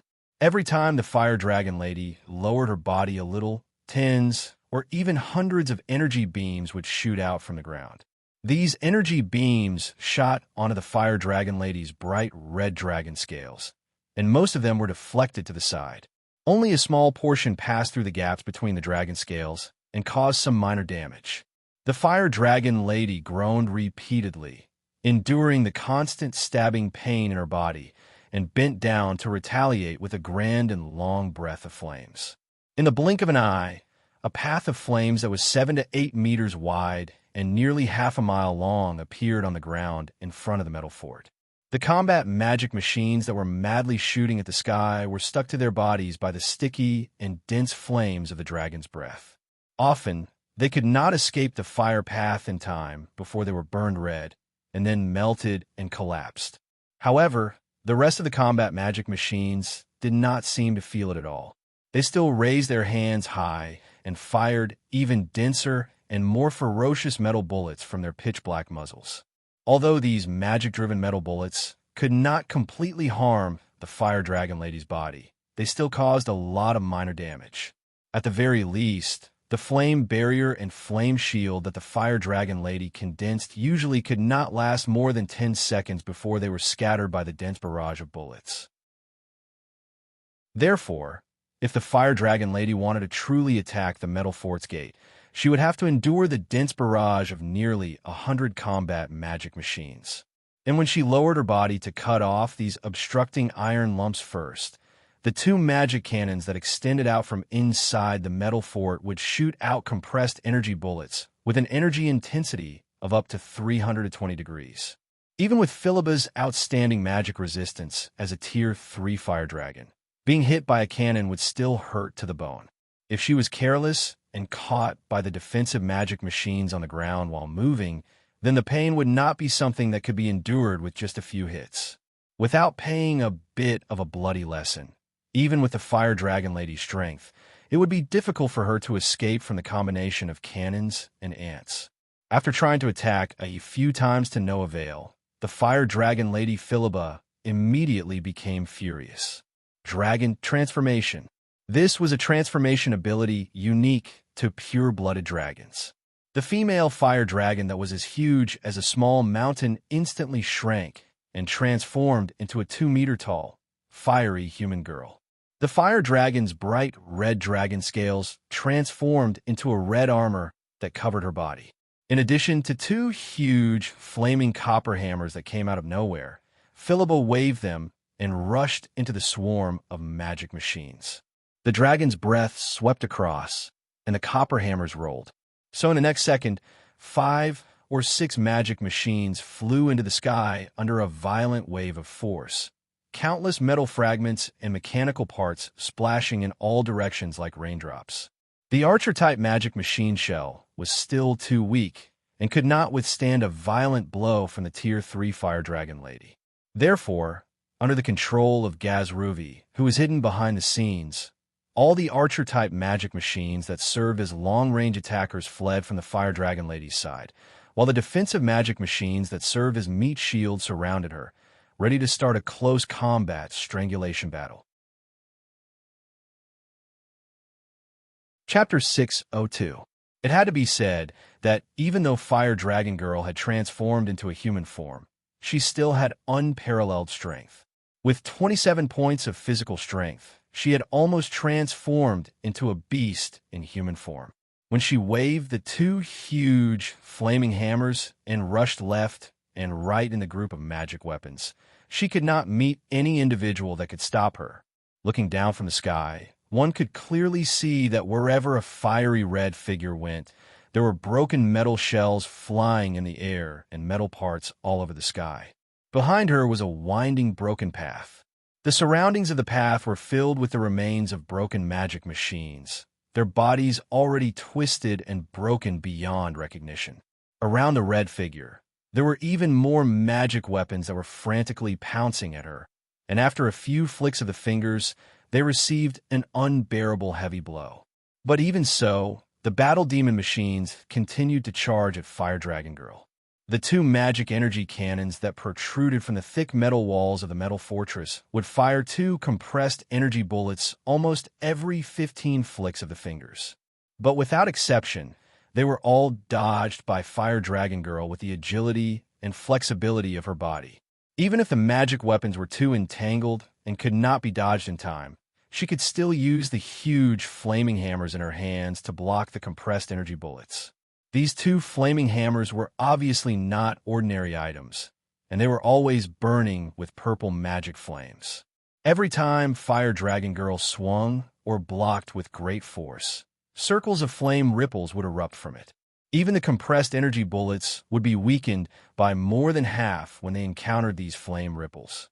It was almost impossible for the rest to cause any damage to Fire Dragon Girl. Because she was on the ground, her body had also shrunk by dozens of times, and Fire Dragon Girl's movements became more agile and flexible. It became more and more difficult for the cumbersome magic energy cannons to track and lock onto her figure. Most of the time, the compressed energy bullet would accidentally damage as many battle magical machines as the Fire Dragon Maiden would knock them down. As a last resort, Gazruvi could only remove most of the battle magic weapons and only set up a circle of archer magic weapons 100 meters away from Fire Dragon Girl, continuously exerting pressure on her. Whenever Fire Dragon Girl wanted to approach and attack these magic weapons, they would scatter. The ones in front were responsible for running, and the ones behind were responsible for chasing and shooting. For a moment, sparks flew out from the Fire Dragon Girl's Fire Dragon armor as it crackled. Without his own people around Fire Dragon Girl, the frequency of the attacks of the 2 magic cannons became more intense. One after another, the violent, compressed energy bullets landed beside Fire Dragon Girl like a series of cannons, blasting out deep pits one after another and causing pillars of earth to splash up. Although most of the attacks were neutralized by Fire Dragon Girl with her figure and flaming copper hammer, the occasional hit would still cause her to grimace in pain for a long time. After being led around the metal fortress like a dog for a while, Philippa finally came to her senses. She gave up on the battle equipment and charged towards the metal fortress while swinging her fiery hammer. However, as soon as she stepped within 100 meters of the metal fortress's gate, the previously impenetrable metal wall suddenly cracked open, and 100 pitch-black cannon muzzles protruded from within. As the violent and ferocious magical energy converged in the muzzle, it was as if 100 miniature suns were ignited on the outer wall of the metal fortress. This sudden change surprised Philippa, and she abruptly stopped in her tracks. Due to the excessive force, her powerful legs even sank into the soil under her feet. In the next second, hundreds of compressed energy beams shot out, raining down on her like raindrops. At this moment, Philippa was so frightened that even her hair stood on end. An aura of death so thick that it could almost be smelled enveloped her, causing her to lose her courage and her soul to leave her body. As Philippa roared loudly, a huge phantom of a fire dragon appeared above her head and spat out a fan-shaped flame breath towards the front of her body. Meanwhile, the fire dragon armor around her body suddenly shone with a bright red light. A huge fire dragon appeared and used its wide flame wings to protect her. After making these necessary defenses, Philippa put the two flaming copper hammers in front of her body. As soon as these movements were completed, the hundreds of energy beams also shot over. Flame breath versus energy beam. Only 1/5 of the energy beam was destroyed, and the flame breath could not continue and disappeared without a trace. Immediately after, the second layer of the fire dragon barrier was revealed. This secret technique of the dragon race, activated by the fire dragon lady's origin power, clearly possessed a power that ordinary magic could not compare to. However, in the face of the concentrated energy beams, the fire dragon lady's own magical energy was clearly unable to contend against the magical energy that the magic furnace had accumulated for half a month. Thus, the fire dragon barrier lasted for half a finger and finally collapsed into fireflies that filled the sky. After the filtering of these two layers of protection, the remaining energy beams were less than 1/3 of the original amount. But it was this remaining 1/3 of the energy beams that gave the fire dragon lady a terrifying blow that she would never forget for the rest of her life. As the energy light beams shot out densely, those that hit the fiery copper hammers immediately neutralized the scorching flames that were lingering on the surface of the hammers, turning them back into two metal hammers made of pure volcanic copper, which were covered with mysterious runes and characters. The remaining energy beams landed on the surface of the copper hammers that had lost the protection of the magical flames and immediately created small holes, causing a series of small explosions to occur within the copper hammers. The two high-quality magical items had already clearly shown signs of damage. As for the energy beams that struck the fire dragon lady's body, they pierced through bloody holes, and the terrifying pain caused Philippa to scream mournfully. With 20 to 30 bloody holes in her body, the fire dragon lady looked at the almost half-destroyed flaming copper hammers in her hands with heartache and decided to charge into the metal fortress in one breath and start a massacre. But in the next second, something terrifying happened that caused her to scream involuntarily. The 100 magical cannons retracted into the metal wall, and then, with a series of creaking mechanical sounds, a new 100 magical cannons extended out of the pitch-black muzzles. Seeing the new 100 magical cannons' muzzles converge with a dazzling and terrifying energy light, the fire dragon lady Philippa turned and ran without another word. As she ran, she viciously cursed the mastermind within the metal fortress. These outsiders were simply too despicable, too shameless. They simply did not dare to fight her, the great fire dragon lady Philippa head-on, and would only send some useless metal lumps to run out and harass her. Now it was even more outrageous, and they actually played turtle tactics, guarding the metal fortress below like a hedgehog, making it impossible for her to get close. But that charge just now had also caused 40 to 50 of the enemy's metal magical equipment to be destroyed. With a little more patience, she might be able to use this slow method to get rid of all the enemy's metal guards. While cursing and thinking, Philippa's body was filled with red light, and she quickly transformed back into her dragon form. Her thick and powerful hind legs stepped on the ground, and the fire dragon lady once again flapped her wide flame wings and returned to the blue sky. Circling a few times around the metal fortress that was in a mess, and with a few threatening roars, Philippa turned around and flew towards the depths of the Stoneclaw Mountains. After fighting for so long, her physical strength had been greatly depleted, and it was time to look for food. The moment she spread her wings and flew away, Philippa had already made up her mind to find a way to break into the metal fortress and annihilate all the otherworld invaders hiding inside in her violent and ferocious dragon breath. Otherwise, if she allowed such a dangerous thing to remain at the edge of her territory, it would bring disaster to her territory sooner or later. Honestly, where did that wind dragon Shax go? Why was its lair so empty? This caused the fire dragon lady, who was eager to make up for her losses after losing so much, to feel extremely disappointed. She hoped that it had not been captured by the otherworld invaders. If that was true, then she would have to reevaluate the strength of this group of otherworld invaders, filled with endless daydreams. The fire dragon lady spread her wings and flew swiftly, diving head first into the depths of the Stoneclaw Mountains. On the ground, vigilant and greedy gazes were firmly locked onto the fat fire dragon's body. They had watched the entire battle in front of the metal fortress, and thus had a detailed understanding of the true strength of this female fire dragon. It had to be admitted that in terms of combat strength, this female fire dragon was definitely above most grade 3 magi. To put it bluntly, she even had the strength to face some grade 4 magi head-on. Of course, the final victory would definitely belong to the grade 4 magi, but the process of the battle would not be one-sided. There were many times when a grade 4 magus could even be injured by this terrifying female fire dragon if they were careless. They could fight in close combat, attack from afar, fly, and transform. When they flew in the sky, they were like heavy bombers. Although they were slightly clumsy, they were absolutely invincible in aerial combat. Furthermore, with their terrifying dragon breath, they were simply crushing their opponents on the ground. Even a magical machine that had been improved and strengthened multiple times would not be able to fight against a dragon that was soaring in the sky. If they thought that aerial combat was too clumsy and inefficient, the dragons could even transform into human form, sacrificing strength and vitality to greatly enhance their agility and spirit. Coupled with dragon breath and the necessary magic weapons, the humanoid dragons were actually more difficult to deal with and more terrifying. Facing such an opponent, any human magus would only be secretly afraid, and it would be difficult to come up with a better way to deal with them. Chapter 603. I caught a cold and fell ill from the rain yesterday.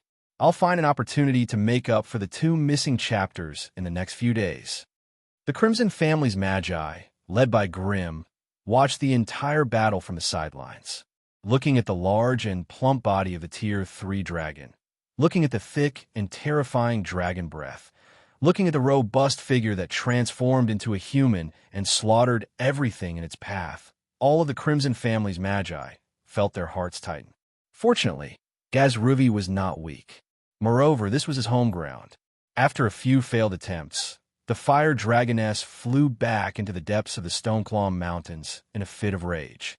From the looks of it, the fire dragoness was already engaged in a battle with the metal fortress and would not leave the Stoneclaw Mountains anytime soon.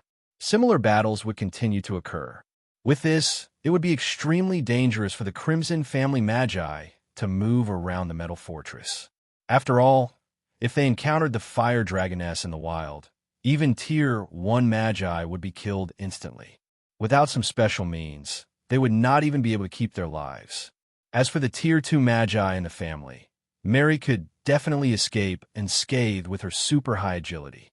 Grimm, on the other hand, could barely escape with his life if he paid a certain price. Only Draconid Zachary, if he encountered the fire dragoness, would have no other ending than death. Although there was a Tier 2 dragon devourer, Olivia, hidden in the metal fortress, with her strength, the success rate of ambushing a Tier 2 dragon was rather high. However, if she tried to ambush a fire dragon, which was known for its powerful combat power, she would be overestimating herself. Once the ambush failed, the fire dragon Lady Felaba would spread the news of the dragon devourer's existence. The originally lazy and selfish dragons would immediately gather together and attack Grimm's metal fortress. At that time, the fortress would not be able to escape. No matter how strong the metal fortress's defenses were, how many dragons could it withstand? So long as 5 or more Tier 3 dragons wreaked havoc around the fortress, the mana furnace would no longer be able to keep up with its energy consumption. At that time, the fortress would no longer be able to accumulate as much mana as it currently did. When that time came, the dragons would just have to be smart and take turns to fight, constantly provoking the metal fortress to fire its powerful cannons. With the mana stored within the metal fortress, it would not be able to sustain a prolonged battle. Without the support of massive magical energy, the metal fortress would be nothing more than a pile of metal. No matter how strong the outer wall of the metal fortress was, it could not withstand the powerful dragon breath and sharp fangs and claws of the giant dragons. That was why the Crimson family was still unable to carry out large-scale development in Lance under their own banner. All of their movements had to be hidden within the metal fortress to prevent them from attracting terrifying enemies that they couldn't defeat. The Crimson family was like a ferocious beast that hid its fangs and claws, not daring to show its ferocity in front of others. Grimm hesitated over and over again for a native giant dragon lord like Fire Dragon Girl, but he could only let her continue to be arrogant and despotic. It couldn't be helped. With the current strength of the Crimson family, even if the Dragon Devourer Olivia cooperated fully, they still wouldn't have a chance of killing the Fire Dragon Girl. Therefore, in order to avoid alerting the enemy, the metal fortress under Gazruvi's control could only show a posture of having more than enough defense but not enough offense, in order to numb the arrogant and fierce Fire Dragon Girl. Though the auction organized by the Blazing Flame Monarch had ended on bad terms due to Magus and Azur, the Crimson family's reputation still spread far and wide. The coordinates of Lance in the minds of the Draconians and dragons that were sold by Grimm's hand had been erased, so it would not affect his monopolization of Lance in any way. The Crimson family also used this opportunity to convert the resources they seized from the goblins and Lance into more practical magic crystals. This made Grimm, who had always been careful not to be extravagant, feel rich for the first time. To be honest, the magnificent sight of more than 2 million magic crystals pouring out of a spatial ring and piling up into a magic crystal mountain left even Grimm dumbfounded. He held his breath, not daring to exhale for a long time. His performance was actually not bad. After all, he had seen an even larger magic crystal mountain in the Tower of Destiny. It was a sealed environment, and even a natural spirit had been born there. However, the other magi of the Crimson family had all turned into idiots with their eyes narrowed to the size of crystals. They rushed to the magic crystal mountain, touching everything here and there, laughing maniacally. They were just short of rolling around on top of it. Gargamel and the forest demon Ava's precious daughter had plunged into the magic crystal mountain, and Ava could not pull her out no matter how hard she tried. However, Grimm could clearly see that the little girl called Amelia was stuffing magic crystals into her mouth with all her might, munching on them with crunchy crunches. Faced with this scene, Grimm was speechless.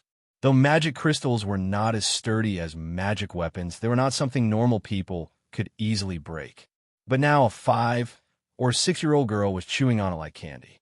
That kind of strange and inexplicable feeling was really hard to conceal.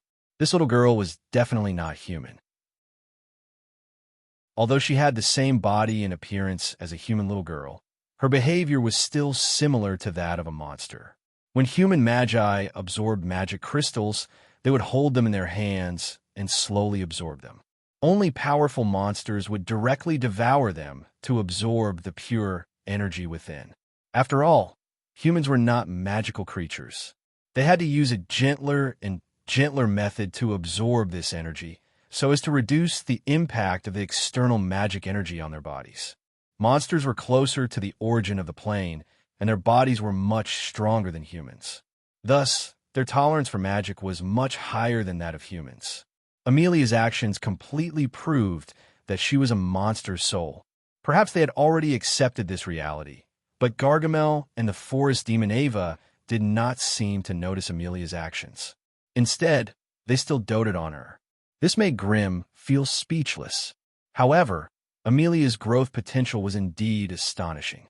It had only been a few days, and her spiritual force had grown by quite a bit. From the looks of it, it was only a matter of time before the Crimson family gained another wizard. Over the next few days, the Crimson family once again recruited a batch of wandering wizards to maintain the operations of the Blazing Flame Monarch. With Gargamel and the forest demon Ava in charge of guarding the wizard's pagoda, along with Sharon and the three-headed magic hound Angua, as well as an additional 50 magical machines, the safety of the wizard's pagoda was not a problem. This way, the freed wizards of the Crimson family could be successfully sent to the Gnome Dimension and Lance Dimension to expand the family's businesses. Most of the Level 1 wizards were left in the Gnome Dimension. On one hand, it was to deter the Gnome royal family, and on the other, it was to conduct cross-dimensional trade with the Gnome tycoons and merchant groups. What the wizards could provide were wizard items and all sorts of unique items that the Gnome Dimension did not possess. Even though there would be a slight loss of wizard power in the Gnome Dimension, and their effects would be slightly reduced, they would not lose all their functions. On the other hand, what the gnomes could provide were all sorts of special metals or large amounts of commonly used metal ores or special plants and animals found in the Gnome Dimension. As for the exchange rate, there was no universal value system to compare it with, so it was more random most of the time. For example, the blood sacks and blood crystals that wizards brought from the sorcerer world could instantly replenish a large amount of blood energy, which was why the gnomes viewed them as the #1 treasure that could save their lives. Magical creature materials like these could be exchanged for several kilograms of special metals or hundreds of tons of ordinary metal ores.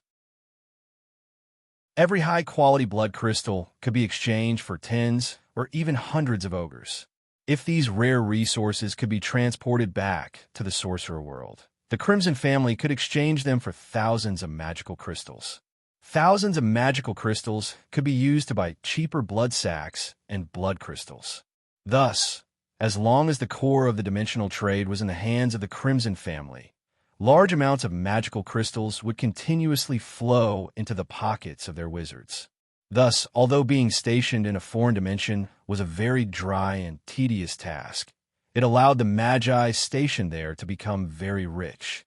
In particular, with the cooperation of the gnome Great Sage Cabby and the gnome war god Tygol, the Crimson family specifically introduced a life extension potion, which immediately caused quite a stir within the gnome empire. The life extension potion was only a mid-grade potion in the Magus world, and any potion master could smoothly concoct it. The main ingredient used was a strange plant from the Elven clan, Nature Fruit. This life extension potion could only extend one's natural lifespan for 3 to 6 years, and it could not be used repeatedly. Thus, the price-performance ratio was not high, and Magi did not pay much attention to it. Even in the Magus world, this potion only had a market in the circles of the rich and powerful. But in the Gnome Dimension, this cheap life extension potion had become a godly medicine that all the gnome nobles fought over, and the price was inflated to an astonishing level. There was no helping it. The average human magi in the Magus world had a lifespan of 200 to 300 years, and an extra 3 to 5 years was nothing to them. But in the Gnome Dimension, the average lifespan was only 50 to 60 years, which was less than half that of humans. Under these circumstances, the price-performance ratio of 5 years of natural lifespan was naturally many times higher. This was especially true for the large corporations and merchant groups that occupied various parts of the Gnome Dimension. Their leaders behind the scenes were all old and on the verge of death. At this time, someone told them that they could live for another 5 years, and in these 5 years, they would be as strong and energetic as young gnomes. Which goblin ruler would be able to resist such an extreme temptation? Chapter 604. Dalka was restless these days. As the young ice dragon, Lord Alantini's draconian slave, Dalka's main responsibility was to take care of his territory while his master was asleep. In the past 200 to 300 years, Dalka had always done well, very well. He had even been praised by the Dragon Lord for his work. Today, however, this loyal Tier 2 Dragonoid was feeling vexed. What bothered him was that something big seemed to have happened in the Stoneclaw Mountains thousands of kilometers away. The Wind Dragon Lord, Chax, disappeared inexplicably, and a strange army of magic weapons suddenly occupied its territory. The reason why they were called an army and not a tribe was because they were not real living beings. They were just a group of puppets under someone's control. However, from the way they fought, it could be seen that there was a powerful commander standing behind them, who could control every single one of them as if they were his own arm. Dalka had heard a lot of rumors, and the most common one was that this group of metal magical machines was a kind of metal life that could continuously devour the metal veins under the Stoneclaw Mountains to continue growing. Of course, there were also many rumors that described them as invaders from another world, and the metal puppets were just their peripheral forces. Having heard so many similar rumors, Dalka's limited brain capacity had become a little sluggish. After hesitating countless times, he did not summon the courage to go to Lord Alantini's bedroom to wake him up. First, everything he had heard was just rumors. If he rashly woke up the Ice Dragon Lord with these unconfirmed rumors, he would not end up well. Second, Dalka did not have any actual evidence to prove that the metal monsters would invade the Ice Dragon territory. The giant dragons each occupied their own territory and did not care about other people's business in their dragon territory. Even if the Wind Dragon Chax's territory was turned upside down by the metal puppets, Lord Alantini would not frown. Instead, he would smile and wait for the next gathering of the giant dragons to mock Chax. Therefore, as long as the metal monsters stayed in the Stoneclaw Mountains, they would only harm the Wind Dragon Chax. What did it have to do with him? If that Wind Dragon Chax had the ability, he could call on his friends or run back to his family and ask the elders to back him up. If he wasn't capable enough, he deserved to have his territory taken away by a bunch of otherworld dead souls and become the first low-class dragon in Lance to lose his territory and wander around. At that time, it would also become the target of ridicule at the giant dragon's gathering. As for the territory that it had lost, if the Ice Dragon Alantini could defeat the metal monster and take it back, the ownership of the territory would belong to the Ice Dragon. However, with the dragon's usual lazy and slow pace, they would probably have to wait until Alantini had a sweet sleep and had her fill before she would have the time and mood to deal with these trivial matters that had nothing to do with pain or itch. Before that, anyone who disturbed Ice Dragon's sweet dreams would incur her wrath. Meanwhile, the rage of a Tier 2 Ice Dragon Lord was extremely frightening. At the very least, the dozens of lifelike ice sculptures erected in front of Alantini's bedroom were the most direct proof. They weren't the ice sculptures of craftsmen who poured their blood, sweat, and tears into them. Instead, they were living creatures that angered the Ice Dragon and were frozen by her terrifying ice dragon breath. Of course, there were also Dalka's predecessors, ex-predecessors, and ex-predecessors. All of them, without exception, foolishly awakened the Ice Dragon Lord at a time when they shouldn't have. The bedroom of the Tier 2 Ice Dragon Alantini was located on a tall, lonely peak. Pure white snow piled up to form a huge, sparkling palace. Cold, dry air swirled in the square in front of the palace, letting out sharp and terrifying whistles from time to time. Pure white clouds floated halfway up the lonely peak, blocking the exuberant curiosity of mortals who wanted to peek into the Ice Dragon's bedroom. There were only a few days in a year when a north wind at high altitudes would tear apart all the floating clouds. Under the bright sunlight, the towering mountain peak and the splendid golden walls of the Ice Dragon's sleeping quarters would briefly appear in front of people, causing them to gasp in admiration and be fascinated by it. Most of the time, the Ice Dragon's chambers were hidden in dense mist and ice crystals, guarded by more than 100 ice-type draconids day and night in shifts. As for the other draconians and scouts, they were sent to various parts of the Ice Dragon territory to collect rations, taxes, or conscription.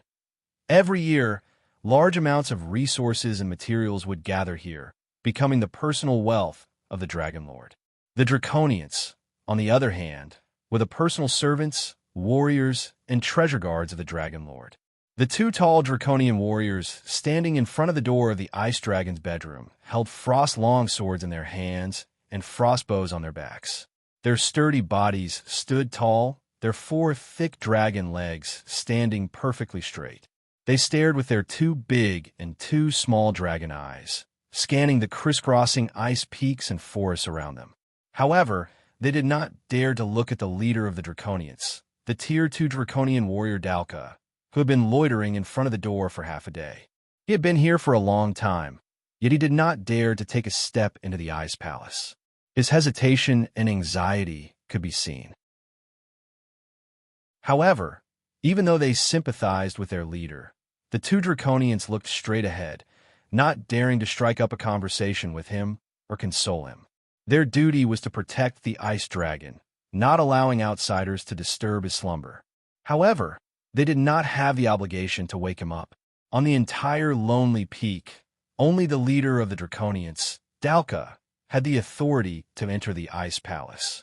This was a form of authority, but also a form of torment. At least, Dalka was feeling tormented now. The chilly air current brushed past the crisscrossing ice pillars, letting out a bone-chilling, ear-piercing whistle. But strangely, this air current was mixed with a strange smell, a smell that should not have appeared here. Dalka, who was walking back and forth in annoyance, suddenly stopped. He raised his nose and sniffed a few times. Floral scent, a strange floral scent. Along with the fragrance of the flowers came an inexplicable dizziness and a strange sense of powerlessness. The floral scent was poisonous.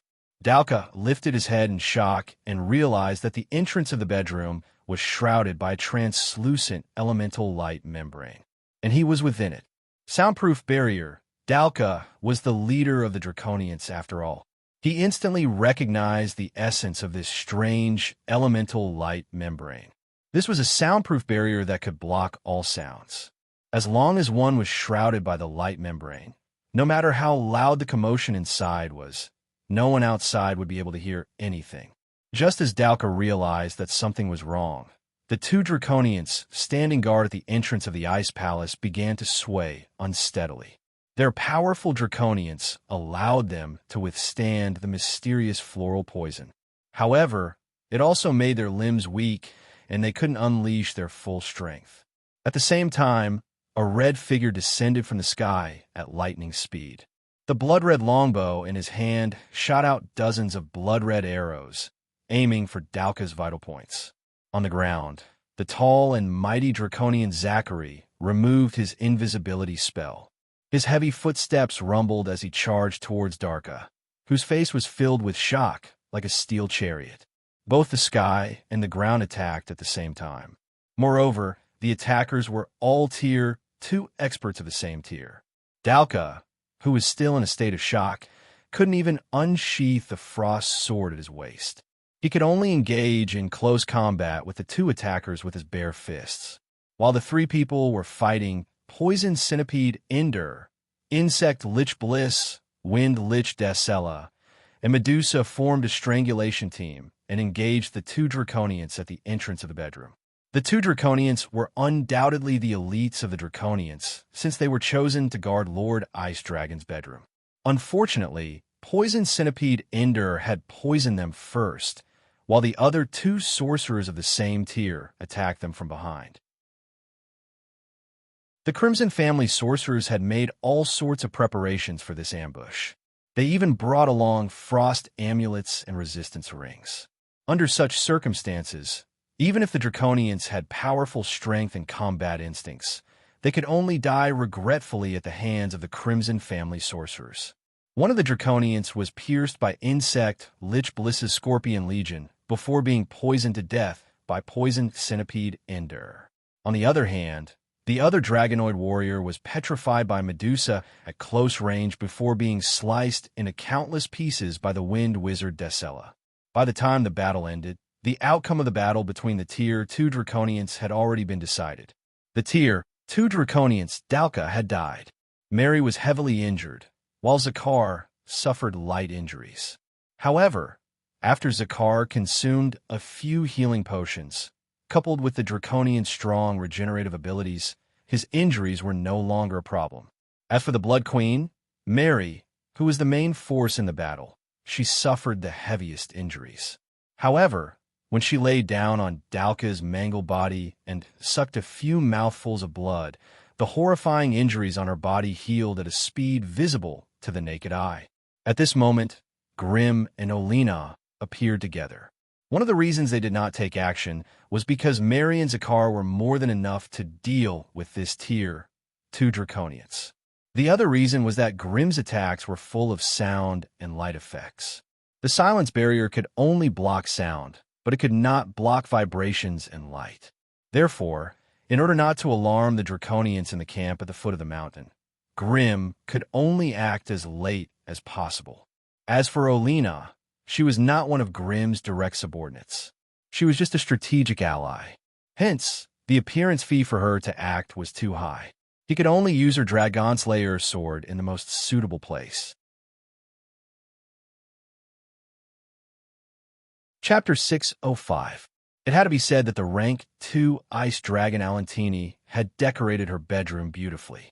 The tall and majestic palace, the spacious and bright hall, the exquisite murals, and the dazzling furnishings. However, all of this was covered in a layer of ice, giving off a strange feeling of bone-chilling coldness. After passing through a long and straight corridor, the group finally entered the Ice Dragon Alantini's world of ice and snow. The first thing they saw was a majestic palace, with a huge platform above it. From the looks of it, it seemed to be the seat the Ice Dragon had arranged for itself. When it was not asleep, it would spend most of its time lying lazily on the platform, quietly enjoying the service of the Dragonians. It would either eat and drink to its heart's content or summon some foreign singers and dancers to add to the fun. As for the internal affairs of the territory, the dragons would never bother to care about those unimportant things.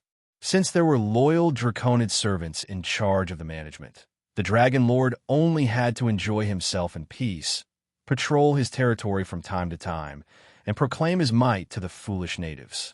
Of course, as a female rank 2 Ice Dragon, Alantini was neither as lascivious as the Fire Dragon Lady, nor as diligent in government affairs as the Wind Dragon Chax. She was just an ordinary dragon who knew her place. Hence, her territory was not big, only about 200 to 300 kilometers. With the speed of a rank 2 Ice Dragon, it would only take half a day to circle around the border of the territory. There were many ice-type magical creatures living in her territory, such as the Ice Banshee, the Berserk Snowman, the Ice Worm, and the Blue Devil. Although the dragons in the surrounding territories were much stronger than her, the Ice Dragon territory was a world of ice and snow, with bone-chilling winds. Hence, very few of them had any designs on her. Thus, Alantini lived happily in this kingdom of ice and snow, enjoying a peaceful life for hundreds of years. Unfortunately, the tranquility of this world of ice and snow was completely broken by a group of outsiders today. Walking in the world of ice and snow made entirely of ice crystals and icicles, every magus was excited and nervous. Dragon Slayer. What a stirring word and phrase. Countless human warriors were willing to sacrifice themselves for the sake of this illusory glory. They bravely faced the terrifying giant dragon, also that they could add the prefix Dragon Slayer in front of their surnames. In this way, even if he died of old age in the future, the title of Dragon Slayer would be passed down for thousands of years. However, for Grim, although slaying a dragon was not as easy as killing a kitten or a puppy, it was not as difficult as ascending to the heavens for an ordinary human. He did not have to put in a lot of effort to fight for that tiny chance of success. The successful capture of the Wind Dragon, Chax, meant that the Crimson family's Tier 2 battle team had taken shape, and they already possessed the strength to slay dragons. Although a large part of their strength was due to luck, it was enough to prove that they had the basic combat power to face a Tier 2 dragon.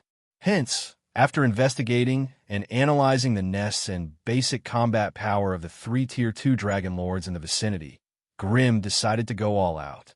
On the 6th day after the Crimson family's public appearance, he led a group of subordinates to slay the dragons. In order to capture this Tier 2 ice dragon, Grimm and the rest had put in a lot of effort and preparation. Just the equipment that increased ice resistance cost 70,000 to 80,000 magic crystals. Everyone had also prepared 3 bottles of cold resistance potions that could temporarily reduce ice damage, which cost another 50,000 magic crystals. As for the anti-prophecy wands, invisibility scrolls, ice-melting potions, mental defense potions, and other miscellaneous items, Grimm had also spent 40,000 magic crystals. In order to equip Zacha, who was a super meat shield, Grimm had specially bought him a set of ice armor and 2 enchanted shields, which could help him resist most ice damage. In order to slay the dragons, the Crimson family had invested close to 300,000 magic crystals on the ice dragon Alantini. If they failed to slay the dragons, the Crimson family would not only lose the 300,000 magic crystals, but they would also have to face the loss of their members. The latter was actually what every Magus family was most worried about and did not want to see. After passing through the hall, everyone walked towards the path that led to the ice dragon's bedroom. All the Grade 1 Magi stayed behind and began to set up various spell formations to prevent the ice dragon from receiving any help when the battle began. After all, the people participating in the battle were all Grade 2 Magi, and the commotion caused would not be small. If the Dragonborn camp sensed that something was amiss and sent a large number of Dragonborn warriors to their aid, the 4 Magi would be responsible for blocking them for a while. That way, even though they did not have to face the terrifying Grade 2 Ice Dragon, they might have to face a large group of Dragonborn Berserk. The danger did not decrease much, but they still had to be careful. As they got closer to the Ice Dragon's bedroom, the faint sound of an icy wind could be heard in the icy mountain path. The bone-chilling wind was mixed with a trace of the dragon's scale, aura. The smell was thick and fishy, making people feel nauseous. As an experienced Tier 2 sorcerer, Grimm knew very well that the howling wind coming towards him was not natural. It was the powerful ice dragon's breath that was formed when it was sleeping. Judging from this, the ice dragon did not seem to notice the enemy's approach and was still sleeping soundly. However, when Dragon Man Zacha, who was walking in the front, entered a straight ice tunnel, he took a step forward, and the ice under his feet suddenly let out a clear cracking sound. The sound was not loud, but it was ear-piercing in the silent ice palace where only the sound of the wind could be heard. Along with the shattering of the ice crystal, they also sensed a subtle, magical fluctuation. Crap, it's a magic trap. Grimm made a decision in an instant. Don't hesitate. Charge. Following Grimm's command, Draconid Zachary drew out a gigantic tower shield from his back that was large enough to cover half of his body. He raised his neck and let out a long roar, before raising the shield and rushing into the depths of the tunnel. The tunnel, which was covered by a thin layer of ice, suddenly flashed with magical light. As the hidden magic traps were triggered, the ice walls, the floor, and the ceiling all spat out countless white streams of freezing air. Streaks of formed ice magic gushed out, slamming towards Zacha the Dragon Man, who was charging forward like a storm, like a tide of ice. Holding the shield high, a milky white halo of ice shone around Zacha's body. He gulped down 2 bottles of ice-melting potion in one go, and only then did Zacha not get frozen in place by the tidal wave of freezing air. The muscles on his arms bulged, and he unleashed 2 bursts of strength in a row. Only then did he continue to run forward against the cold wave. Grimm, Mary, and Olivia hid behind Zacha, avoiding the direct impact of the cold wave. In this extremely cold space, if their strength and physique were slightly weaker, they would be frozen in place by the omnipresent frost power. In order to save energy, the 3 of them grabbed Zacha's dragon tail and borrowed its incomparably violent strength. Only then did they manage to rush through the tunnel without any mishaps. Within the ice palace, the cold wind suddenly became rapid and violent. The ice dragon is awakening. Once she's fully awake, it won't be easy for us to launch a surprise attack. Olivia, who had a petite figure but was extremely experienced in slaying dragons, exclaimed in a low voice. Hearing her words, Zacha once again unleashed his strength. His huge body suddenly accelerated. Unlike a rumbling war chariot that was out of control, he charged straight into the ice dragon's bedroom with a wild momentum. The magic traps that the ice dragon had set up in the tunnel might have been able to kill the ordinary thieves, but they obviously could not do anything to Grimm and the others who were already prepared. However, if Grimm and the others were entangled in the traps for too long, they would have to face a terrifying dragon that was fully prepared to attack when they arrived at the ice dragon's bedroom. But now, they did not hesitate to risk their lives and rush through this dangerous journey in one breath. When they arrived in front of the ice dragon, the giant dragon that was covered in translucent white dragon scales had just opened its eyes. Its amber dragon eyes were filled with terrifying majesty, but they were still filled with confusion and chaos. Although it had already sensed that the magic traps outside the bedroom had been triggered, it still needed some time to break free from the deepest slumber. Hence, when Ice Dragon Alantini opened her sleepy eyes, the first thing she saw was a violent figure that was as huge as a steel war chariot. Under her terrified gaze, a giant tower shield grew in size and occupied more than half of Alantini's field of vision. It fiercely smashed in her nose. Oh! Blood spurted out from her nose, and the pain was intense. Alantini let out a mournful roar, completely shaking off the fatigue and laziness after a long period of sleep. She instantly woke up. Just as she straightened her graceful and smooth body, 3 short ants suddenly rushed out from behind the huge body, and at the same time, the most terrifying attacks poured down on the elegant and beautiful body of the ice dragon. Torrent of flames plus explosive rune, continuous blood slash plus shadow strike, tendon break plus eviscerate plus sinister strike. The 3 terrifying enemies contributed 3 completely different attacking methods. Grimm was still using his most proficient and powerful rank 2 fire element spell, Torrent of Flames, which was a condensed elemental flame. However, with the addition of the explosive rune, this ordinary rank 2 fire element spell became extremely terrifying in an instant. The surging pillars of fire sprayed onto the body of the ice dragon, but were blocked by the cold air lingering around the dragon's body. The flames could only spread around the dragon's smooth and graceful body. Ice and fire intertwined and were detonated by the strange, explosive rune. As a result, the surface of the ice dragon's body seemed to have been ignited with countless fireworks, and in an instant, it exploded into a ball. The areas with dense cold air and thick scales were obviously not affected by the explosion of the flames. However, the ice dragon's body would always have some areas that were slightly weaker, and those areas were the most affected by the explosion of the flames. Chapter 606. From a moment the first trap was triggered to the ice dragon's awakening, only a short period of time had passed.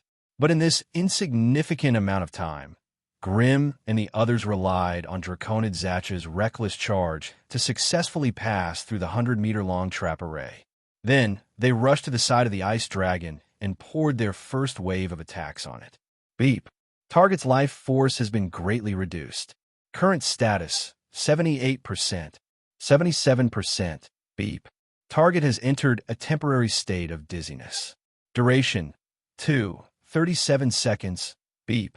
Target's armor has been reduced by 46%. Defensive elemental shield will disappear in 18 seconds. Beep. Target's right hind leg has suffered a crippling attack. Its hamstring has been severed. Estimated movement speed on land will be reduced by 56%. Beep. Target's left wing has suffered consecutive attacks. Obvious damage has appeared. Estimated movement speed of target will be reduced by 21%. A series of prompts from the AI chip sounded in Grimm's mind, giving him a direct view of the battlefield's strength. Grim, Mary, and Olina were like three annoying mosquitoes, circling Ice Dragon Alantini's huge body and dealing tons of damage every second. Grim's fire attacks were focused on area of effect damage. Be it magma fireballs or exploding fireballs, they could instantly overturn half of the Ice Dragon's body. However, he did not cast any of the large-scale fire spells. The reason was that while these spells would damage the Ice Dragon, they would also interfere with the melee attacks of his two companions.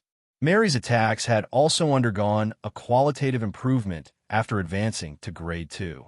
Against a terrifying ice dragon that stood at the top of the food chain, her attacks were no longer as insignificant as before. Relying on the combination of Blood Shadow Slash and Shadow Strike, Mary turned into a bloody shadow that circled around the ice dragon's body and continuously fired blood-red arrows. Each of her attacks triggered Blood Shadow Flurry and Shadow Strike at the same time, dealing multiple blood damage and shadow damage to the ice dragon. Both of these attacks ignored the user's defense. This meant that the ice dragon's solid ice armor and dense scales were as thin as paper in front of Mary, easily piercing through with a single stab. As for Olina, who had the title of Dragon Devourer, she was indeed a famous dragon slayer throughout the multiverse. Most of her racial abilities and close-range combat skills were specifically targeted at the dragon race bloodline. When fighting with the Dragon Clan, her strength, speed, agility, and explosive power would all increase exponentially. Although she didn't have an advantage in terms of size, when facing a giant dragon of the same level, she possessed terrifying lethality that others couldn't compare to. As for the special abilities of the dragon race, it was very difficult for them to work on Ollie. Not to mention anything else, just the dragon's might, which he hated the most when slaying dragons, was ineffective against Ollie. When the ice dragon roared in anger after suffering a series of blows, all living beings within the ice palace would feel an indescribable suffocation and pressure.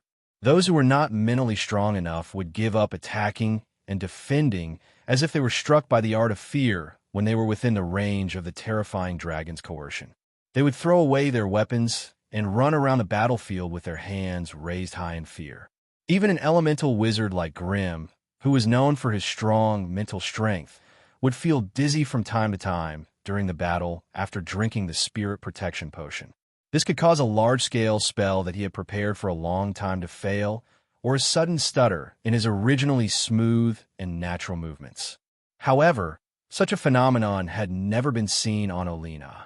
Completely ignoring the dragon's might, Olina's petite body stuck to the surface of the ice dragon's body, dodging the flapping wings, the sharp claws, and the tearing of the giant dragon's mouth. She was like a piece of dogskin plaster that couldn't be torn off, firmly adhering to the ice dragon's body, constantly attacking the dragon's weak points with the bone-scraping knife and cruel claws in her hands. Dragon's eyes, nose, throat, lower abdomen, dragon's wings, moon-crafting door back of the head. As long as it was a body part that the ice dragon couldn't attack, it was visited by this terrifying dragon slayer.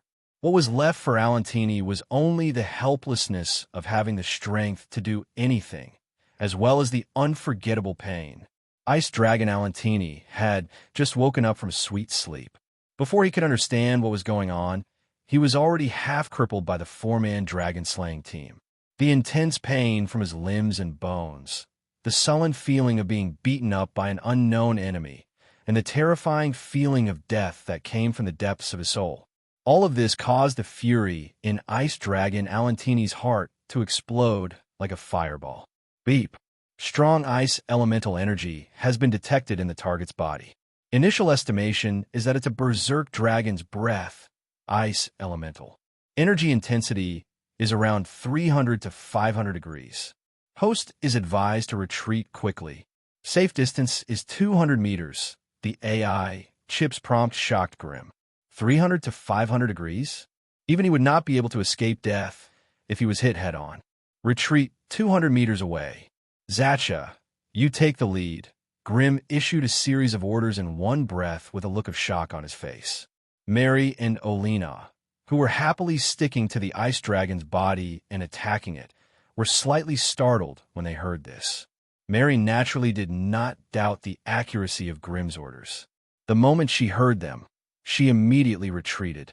Olina hesitated for a moment. Perhaps in another 3 strikes, the ice dragon's left wing would be completely severed. If they retreated now, wouldn't all their previous efforts go to waste? However, since they were allies, the other party's reminder meant that they had discovered something. Besides, the female vampire's resolute retreat did not seem like she was trying to deceive them and allow them to snatch the credit for themselves. Hence, after a slight pause, Olina's black figure flashed as she followed closely behind Mary to escape. At this moment, Ice Dragon Alantini raised his neck and let out a deafening roar.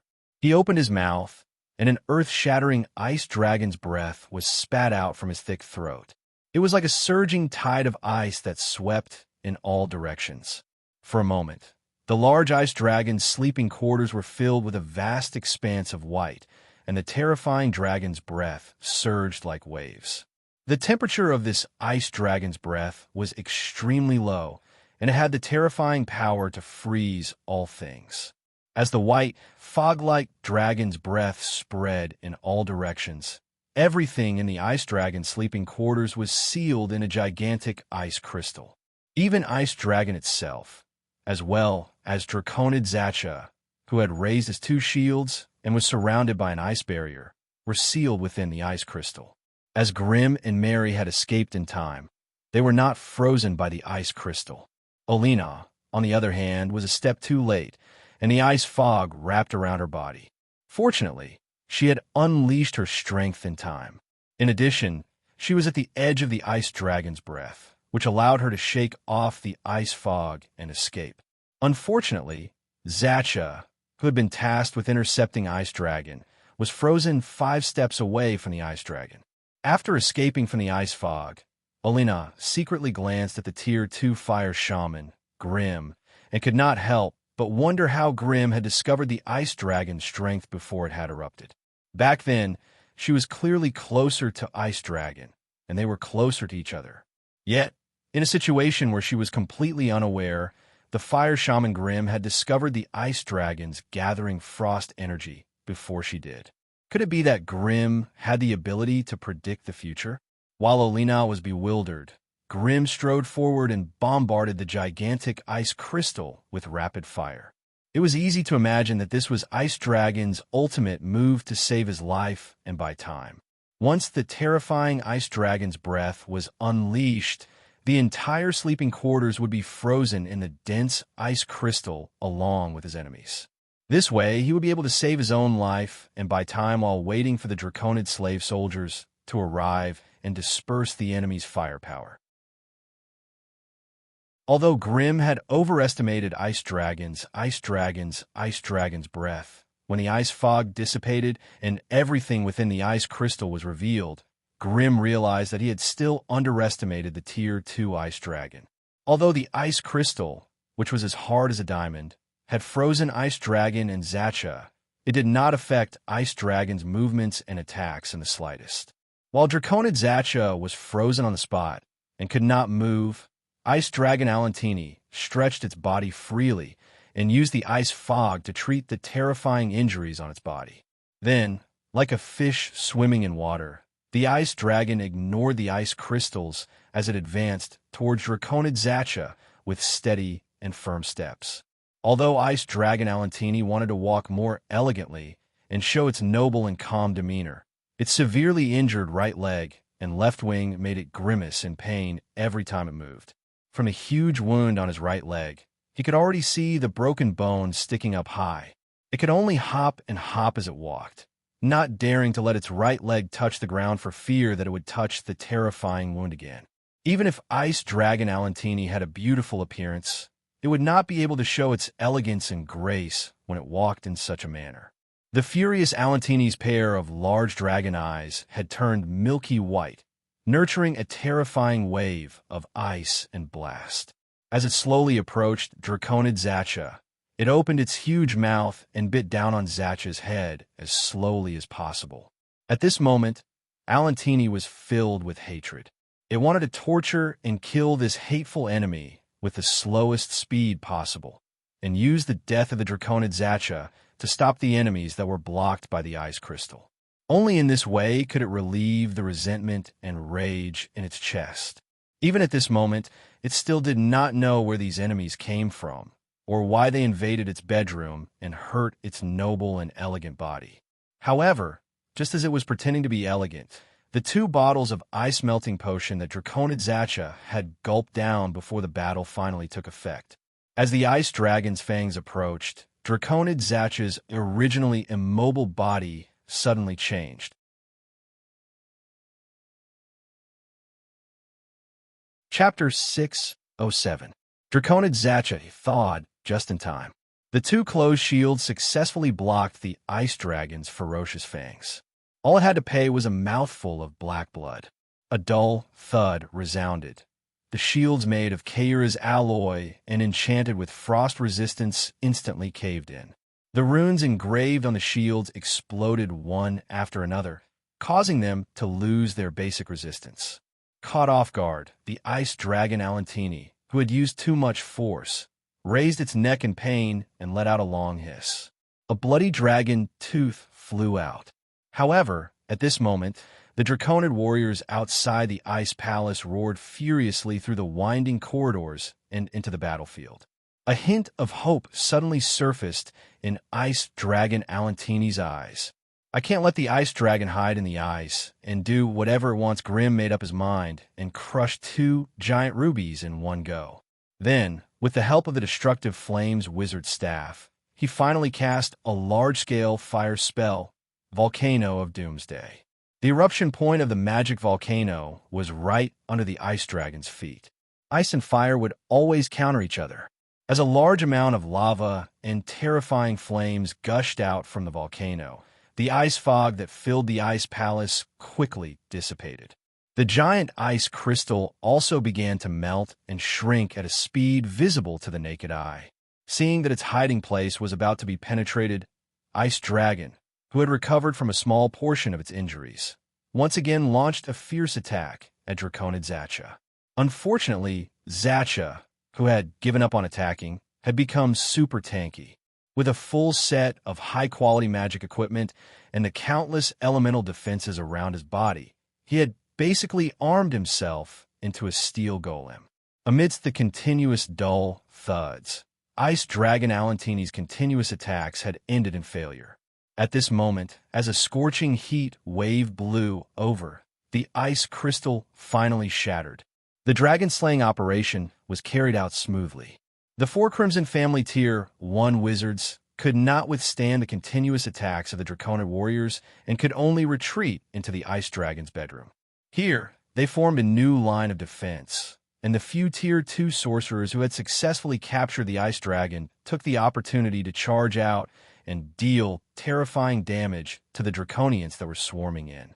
At the same time, the 140 battle magical machines that came from the Metal Fortress also charged into the snowy peak, successfully outflanking the enemy. With a Tier 2 sorcerer blocking the way in front and a fearless metal magical weapon charging at them from the back, nearly 100 Draconians were caught in the middle, unable to advance or retreat. In the end, they too fell within the snow-covered Ice Dragon Palace.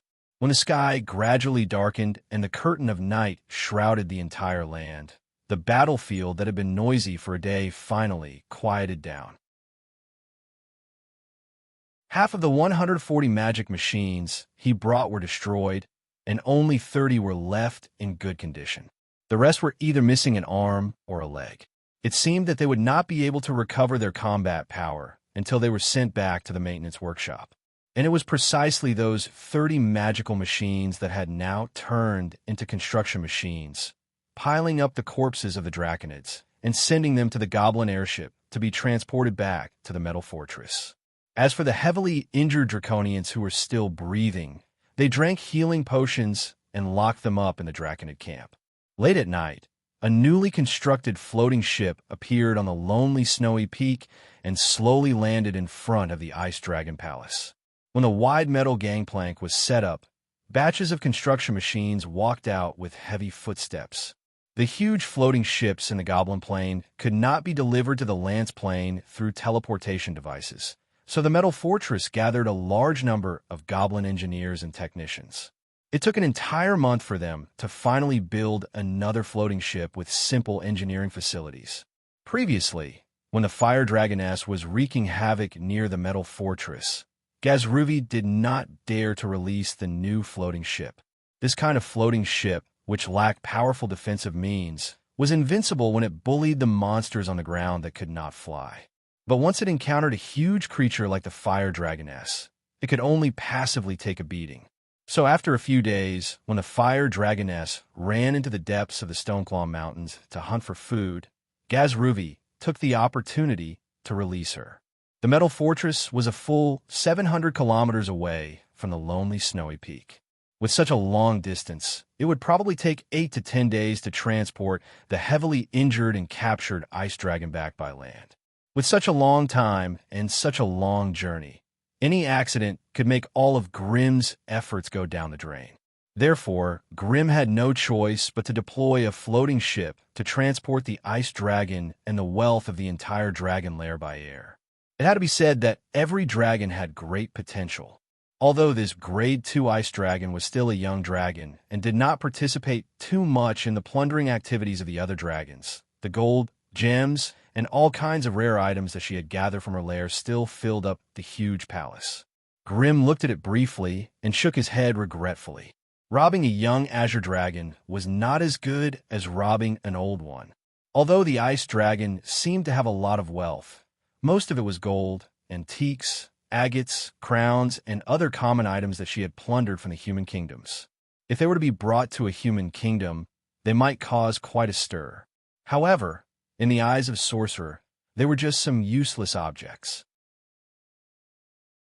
To Magi, thousands of gold coins were not as useful as a magic gem. The former could only be used as ornaments, while the latter could be used as a supplementary material for casting spells, making the spells more powerful and faster. Flashy but impractical. This was Grimm's evaluation of the ice dragon's treasure after seeing it. However, even a broken boat had 3 pounds of nails. After sorting out the ice dragon's treasure, Grimm still found something that could be of use. A magic gem. A magic gem that could store a complete spell. During a battle, a magus would need to chant an incantation in order to cast a spell. Together with hand gestures and a staff, as well as some supplementary materials, it would be possible to activate a powerful and terrifying spell. Now that he had a magic gem, he could store a complete spell inside it. And when he needed to use it, he only needed to chant a short incantation to quickly activate it. This was undoubtedly a great help to a magus in battle.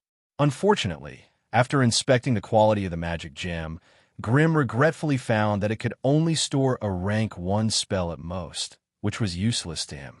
However, it was quite useful to a rank 1 magus. Hence, after some hesitation, Grimm gave it to Bliss, the insect which would put in the most effort in today's battle. Apart from the magic gem, the engineering androids also found a high-quality frost hammer from the pile of gems. It was a one-handed hammer with a strange design. One side of the hammer head was flat, while the other side was sharp. The body of the hammer was covered in sparkling frost and icicles.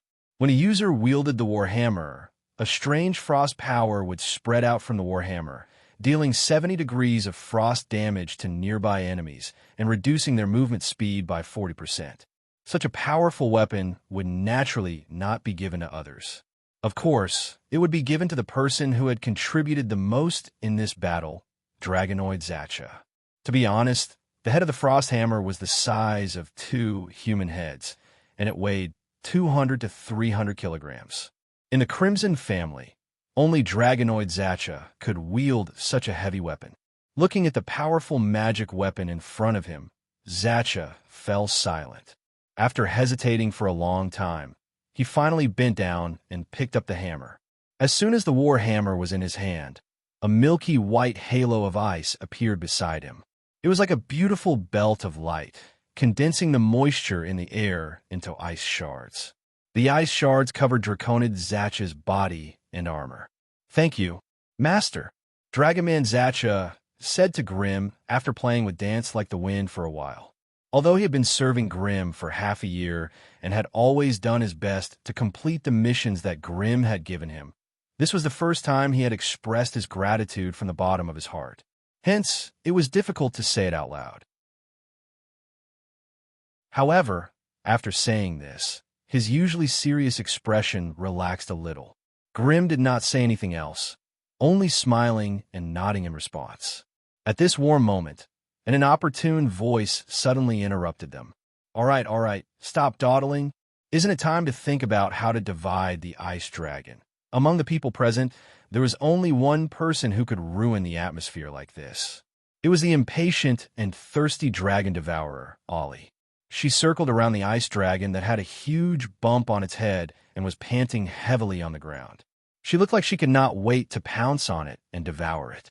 Meanwhile, Ice Dragon, whose limbs had been dislocated and was immobilized by countless restraining runes, widened his dragon eyes, glaring at the enemy of the dragon race with eyes filled with hatred and rage. Yes, we've finally won the battle. It's time to divide the spoils of war. Grim turned his head and smiled, his clear gaze landing on Ollie. In this battle, Her Excellency Ollie has gravely injured the ice dragon's body and restricted its mobility. You deserve great credit. Hearing Grimsley's praise, Olivia's face, which was covered by a black scarf, revealed a proud smile. But then, Grim's tone changed. In view of Her Excellency Ollie's outstanding contributions, you naturally have the right to choose the ice dragon. Ollie's eyes instantly lit up. Then, Her Excellency Ollie, please choose first. Do you want the left half of the ice dragon or the right half? Or the front half or the back half? Half. Ollie was instantly dumbfounded. She used her hand to trace the ice dragon's massive body, unable to understand what was going on. Her Excellency Ollie, although your contributions are great, it's not to the point where you can take the entire dragon for yourself. There were 4 Grade 2 combatants participating in the battle, and your contribution is only 1/4 of the total. But seeing that you've fought hard, I can make the decision to give you the right to choose first. Tell me, how are you going to cut the ice dragon into 4 pieces, and you can choose the first? Grim smiled faintly.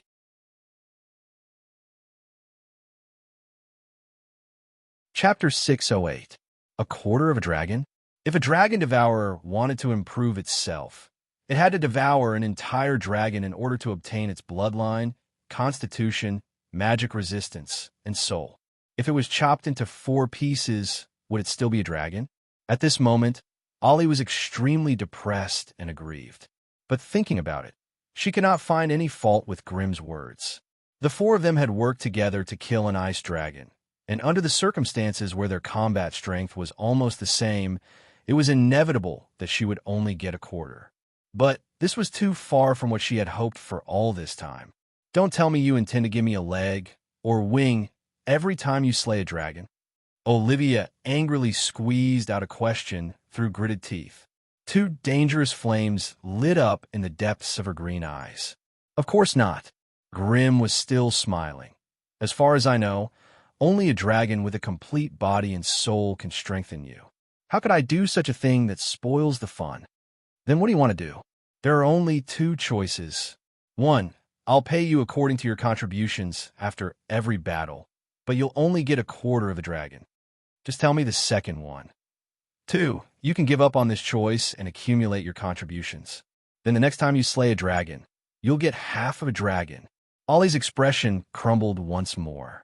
So you're saying that if I want to get a dragon, I have to help you capture 4 dragons? That's the basic situation.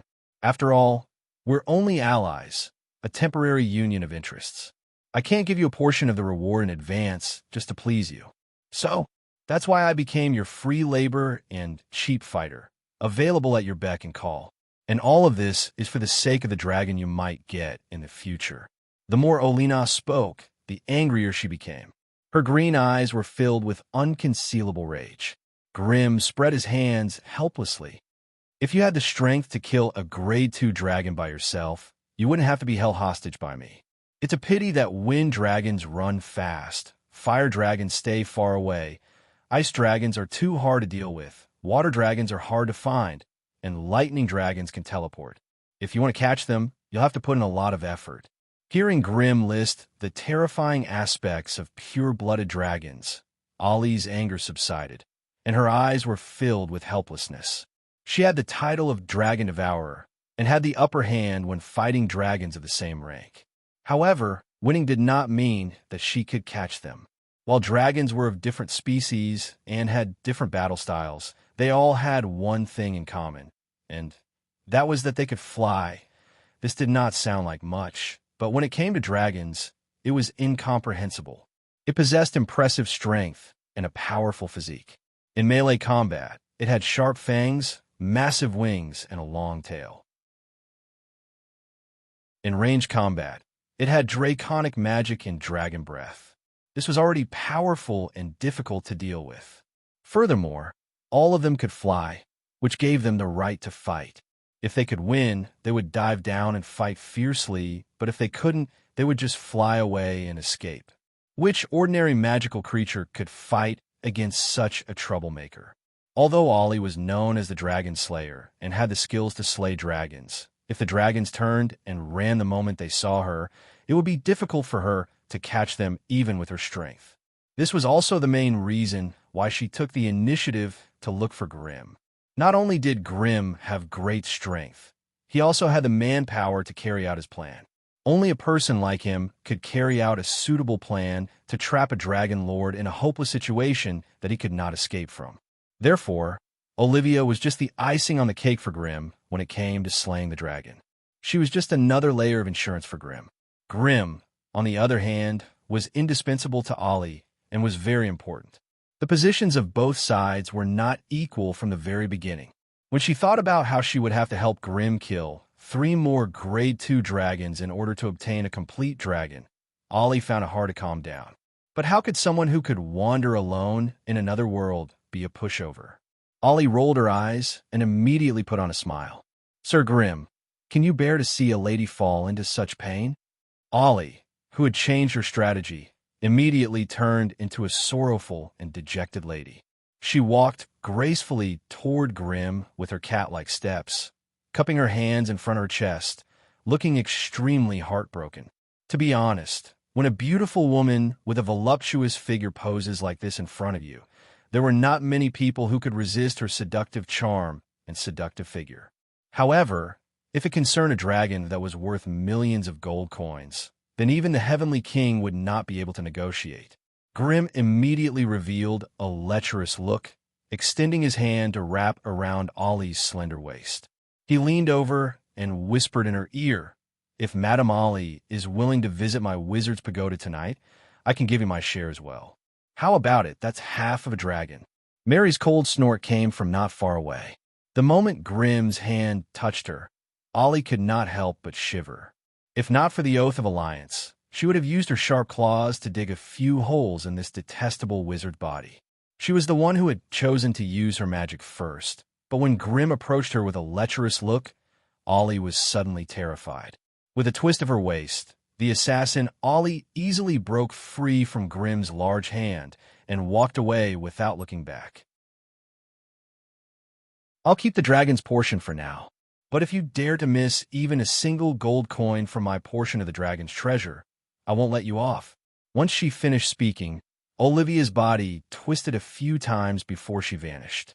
In the next second, the tender flesh on Grimm's waist was pinched by a pair of small hands that were as fair as snow. 3 circles to the left, 3 circles to the right. She did not use much strength, but the pain was unforgettable to Grimm. "You're not allowed to hook up with that guy," Mary said fiercely and walked away without looking back, just like Olina. As she walked, her slender waist swayed like a willow in the wind. With every step she took, she swayed gracefully, causing Grimm's heart to burn with desire. He couldn't help but lick his lips. These days, he had been busy with the Crimson family and the development of Lance, and it had been a long time since he had a deep conversation with Mary. Recently, he had unlocked a few more exquisite moves, and it seemed like he could consider indulging himself a little, unfortunately. Before Grimm could put his plan into action, a goblin engineer waved his hands and ran over from the floating ship, holding a small piece of paper in his hand. Guests have come to visit. Return quickly. This was a short message sent by Gaz Ruvi through the communication device on the floating ship. There was no head or tail, and it seemed like he was deliberately mystifying things. It should not be an enemy, or else with Gaz Ruvi's cowardly personality, he would have asked him to return long ago. Guests? Grimm was a little stunned. He did not seem to have any old acquaintances in Lance. It couldn't be some wandering magus from the magus world coming to visit him. Could it? No, wait a minute. It seemed, maybe, probably, he really did have an old friend in Lance. Something flashed in Grimm's mind, and he could vaguely guess who the visitor was. All right, it was time to have a serious talk with it. After hastily cleaning up the entire lonely snow mountain, Grimm brought all his subordinates and boarded the floating ship. They slowly rose into the sky and began their journey back. This lonely snow mountain was chosen by the ice dragon Alantini to be its lair, so there had to be something mysterious about it. It would be a waste to abandon it just like that. However, if the Crimson family wanted to expand their influence in Lance, they had to clench their fists tightly. They could not just open their arms and wait for their enemies to break them one by one. That was why all the Magi had retreated to the metal fortress after the battle to avoid a regrettable scene. However, such a good base could not be abandoned so easily. Thus, Grimm left a goblin engineer and 2 goblin technicians in the palace, as well as 5 construction machines and 10 combat magic machines. The mission Grimm gave them was to use the lonely snow mountain as a temporary camp and thoroughly investigate all the living creatures, minerals, and plants in Ice Dragon territory. They were not allowed to have conflicts with the large native tribes unless necessary, and they had to do their best to understand the distribution of resources in Ice Dragon territory. Every 3 days, the temporary leader of the Goblin Engineer had to contact the Metal Fortress via long-distance communication to report on the information they had gathered over the past 3 days. The Metal Fortress would also send the Goblin airship to deliver the necessary facilities, supplies, and reinforcements at the appropriate time. Once everything was arranged, the floating ship flew high into the clouds, using the cover of the night and clouds to fly towards the Stoneclaw Mountains at high speed. Due to the lack of special alloys, the floating ship's engine room still used the old spatial furnace instead of the latest magic furnace. In order to build a super magic furnace that could support the entire metal fortress, Grimm had already used up 1/3 of the Kalos alloy excavated from the ruins of the Steel City. The remaining Kalos alloy could only build 3 to 5 miniaturized magic furnaces at most. However, the miniaturized magic furnace blueprint was still in the process of calculation and optimization, so it was difficult to satisfy the explosive growth of the magic machine army in the near future. Ordinary magic machines could use the enhanced magic batteries. Only the elite magic machine warriors needed to use the miniaturized magic furnace. In the previous battle in the Swamp of Sorrow, the Goblin Ripper and the Goblin Fireman were the 2 most eye-catching types of magic machine warriors. They were currently being strengthened and optimized.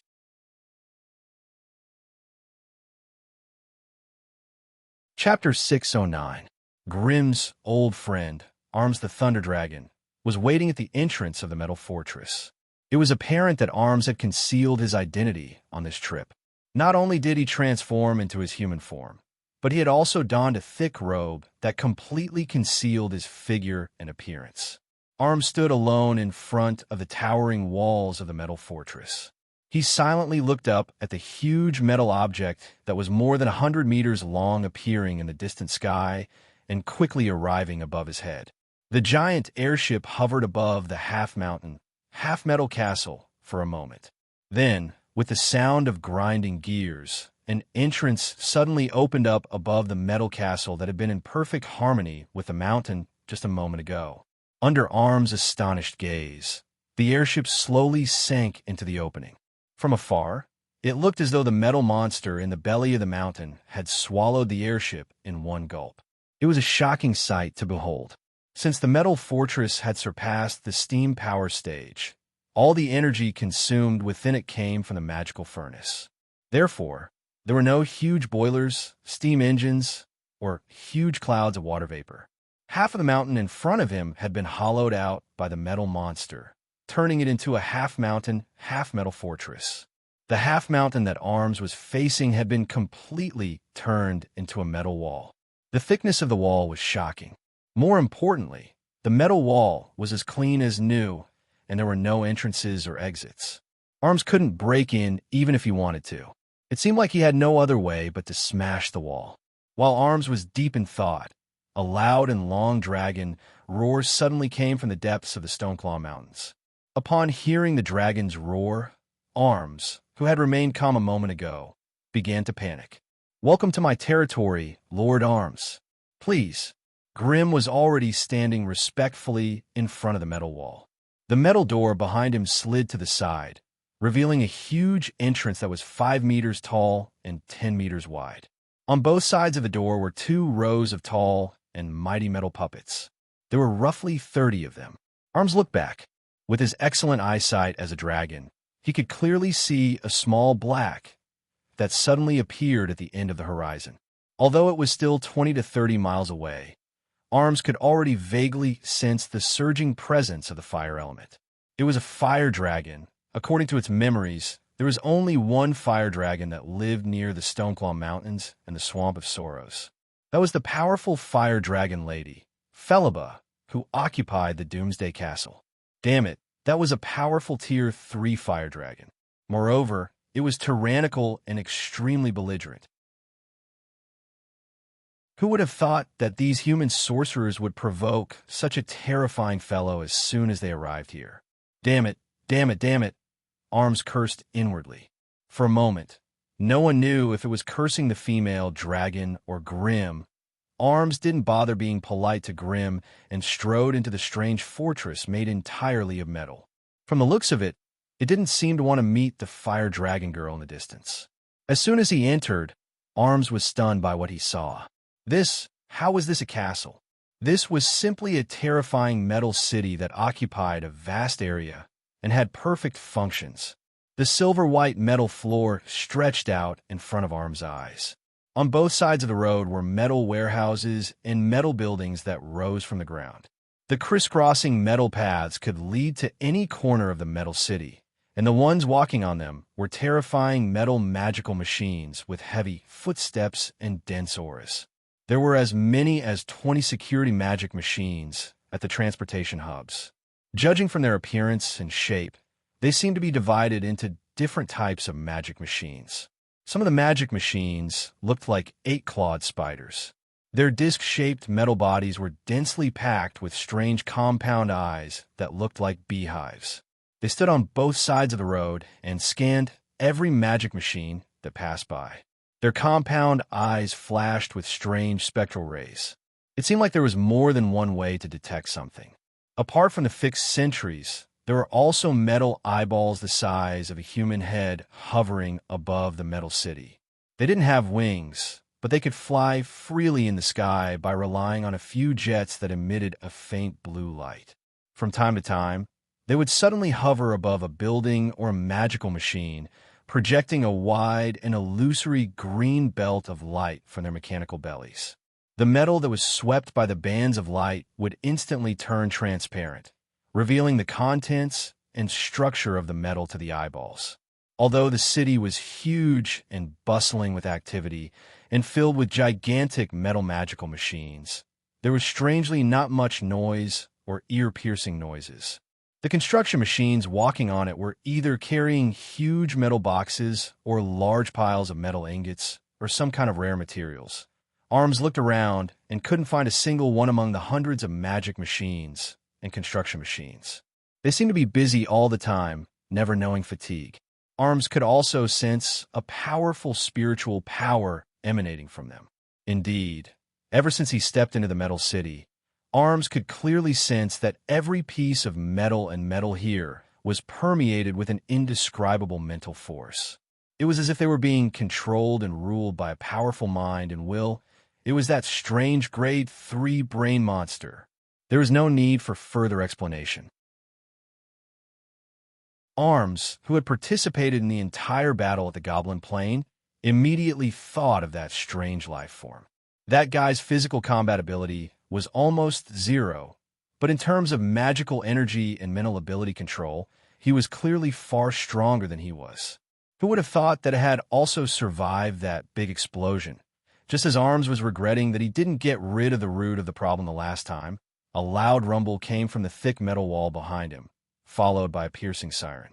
It seemed that the irascible fire dragon lady was here to attack the city. As soon as the siren sounded, the originally peaceful metal city suddenly changed. The engineering robots that were moving along the metal path in an orderly manner moved to the sides of the path. Meanwhile, a few huge warehouses and fortresses near the metal walls opened up abruptly, and groups of battle magical machines and gigantic and exaggerated goblin war chariots ran out from within. The combat machines and chariots quickly gathered near the metal walls and formed battle formations, quietly waiting for news. The metal walls were receiving more and more frequent attacks. Asterisk thud, thud, thud. Asterisk dull sounds echoed above the metal city. Rocks and rocks began to fall from the sky, but they didn't cause too much damage to the metal city. Inside the metal walls, about 100 meters above the ground, there were strange metal buildings.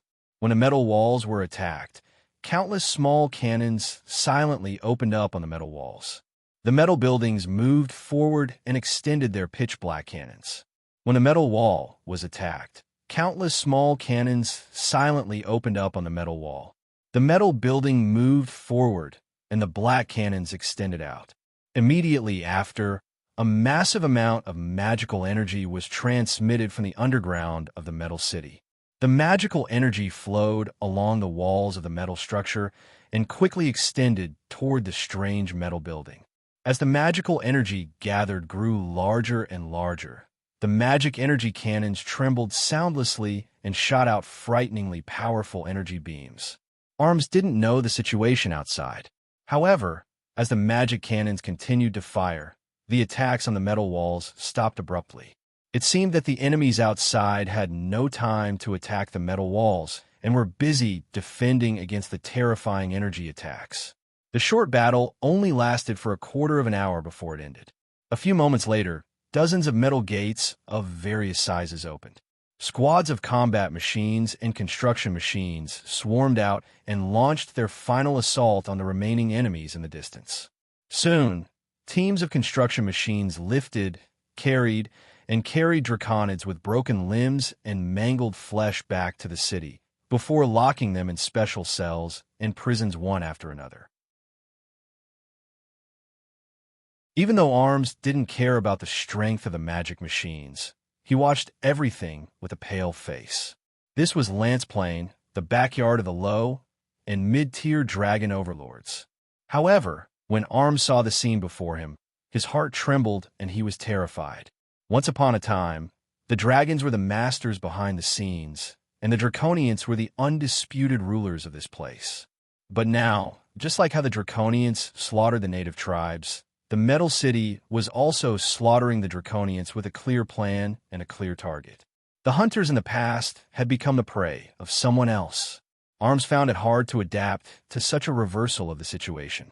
Just as Arms was silently mourning for the Draconians outside, a short, mournful dragon roar sounded from within the Metal City. Arms turned around and saw a large group of metal puppets working together on a tall metal platform to move a white dragon covered in translucent white scales down from the floating warship. It was the dragon that had suddenly woken up and let out a short roar. Ice Dragon Alantini. Arms didn't even need to take a closer look. He could tell who it was just by looking at its sparkling and beautiful ice scales. In the Lance realm, this Grade 2 Ice Dragon Alantini was a rare beauty. Unfortunately, looking at the situation, she seemed to have fallen into the hands of the group of sorcerers. You're tuning into the Warrior Lore YouTube channel. Don't forget to subscribe and join us on this journey to catch the most captivating stories.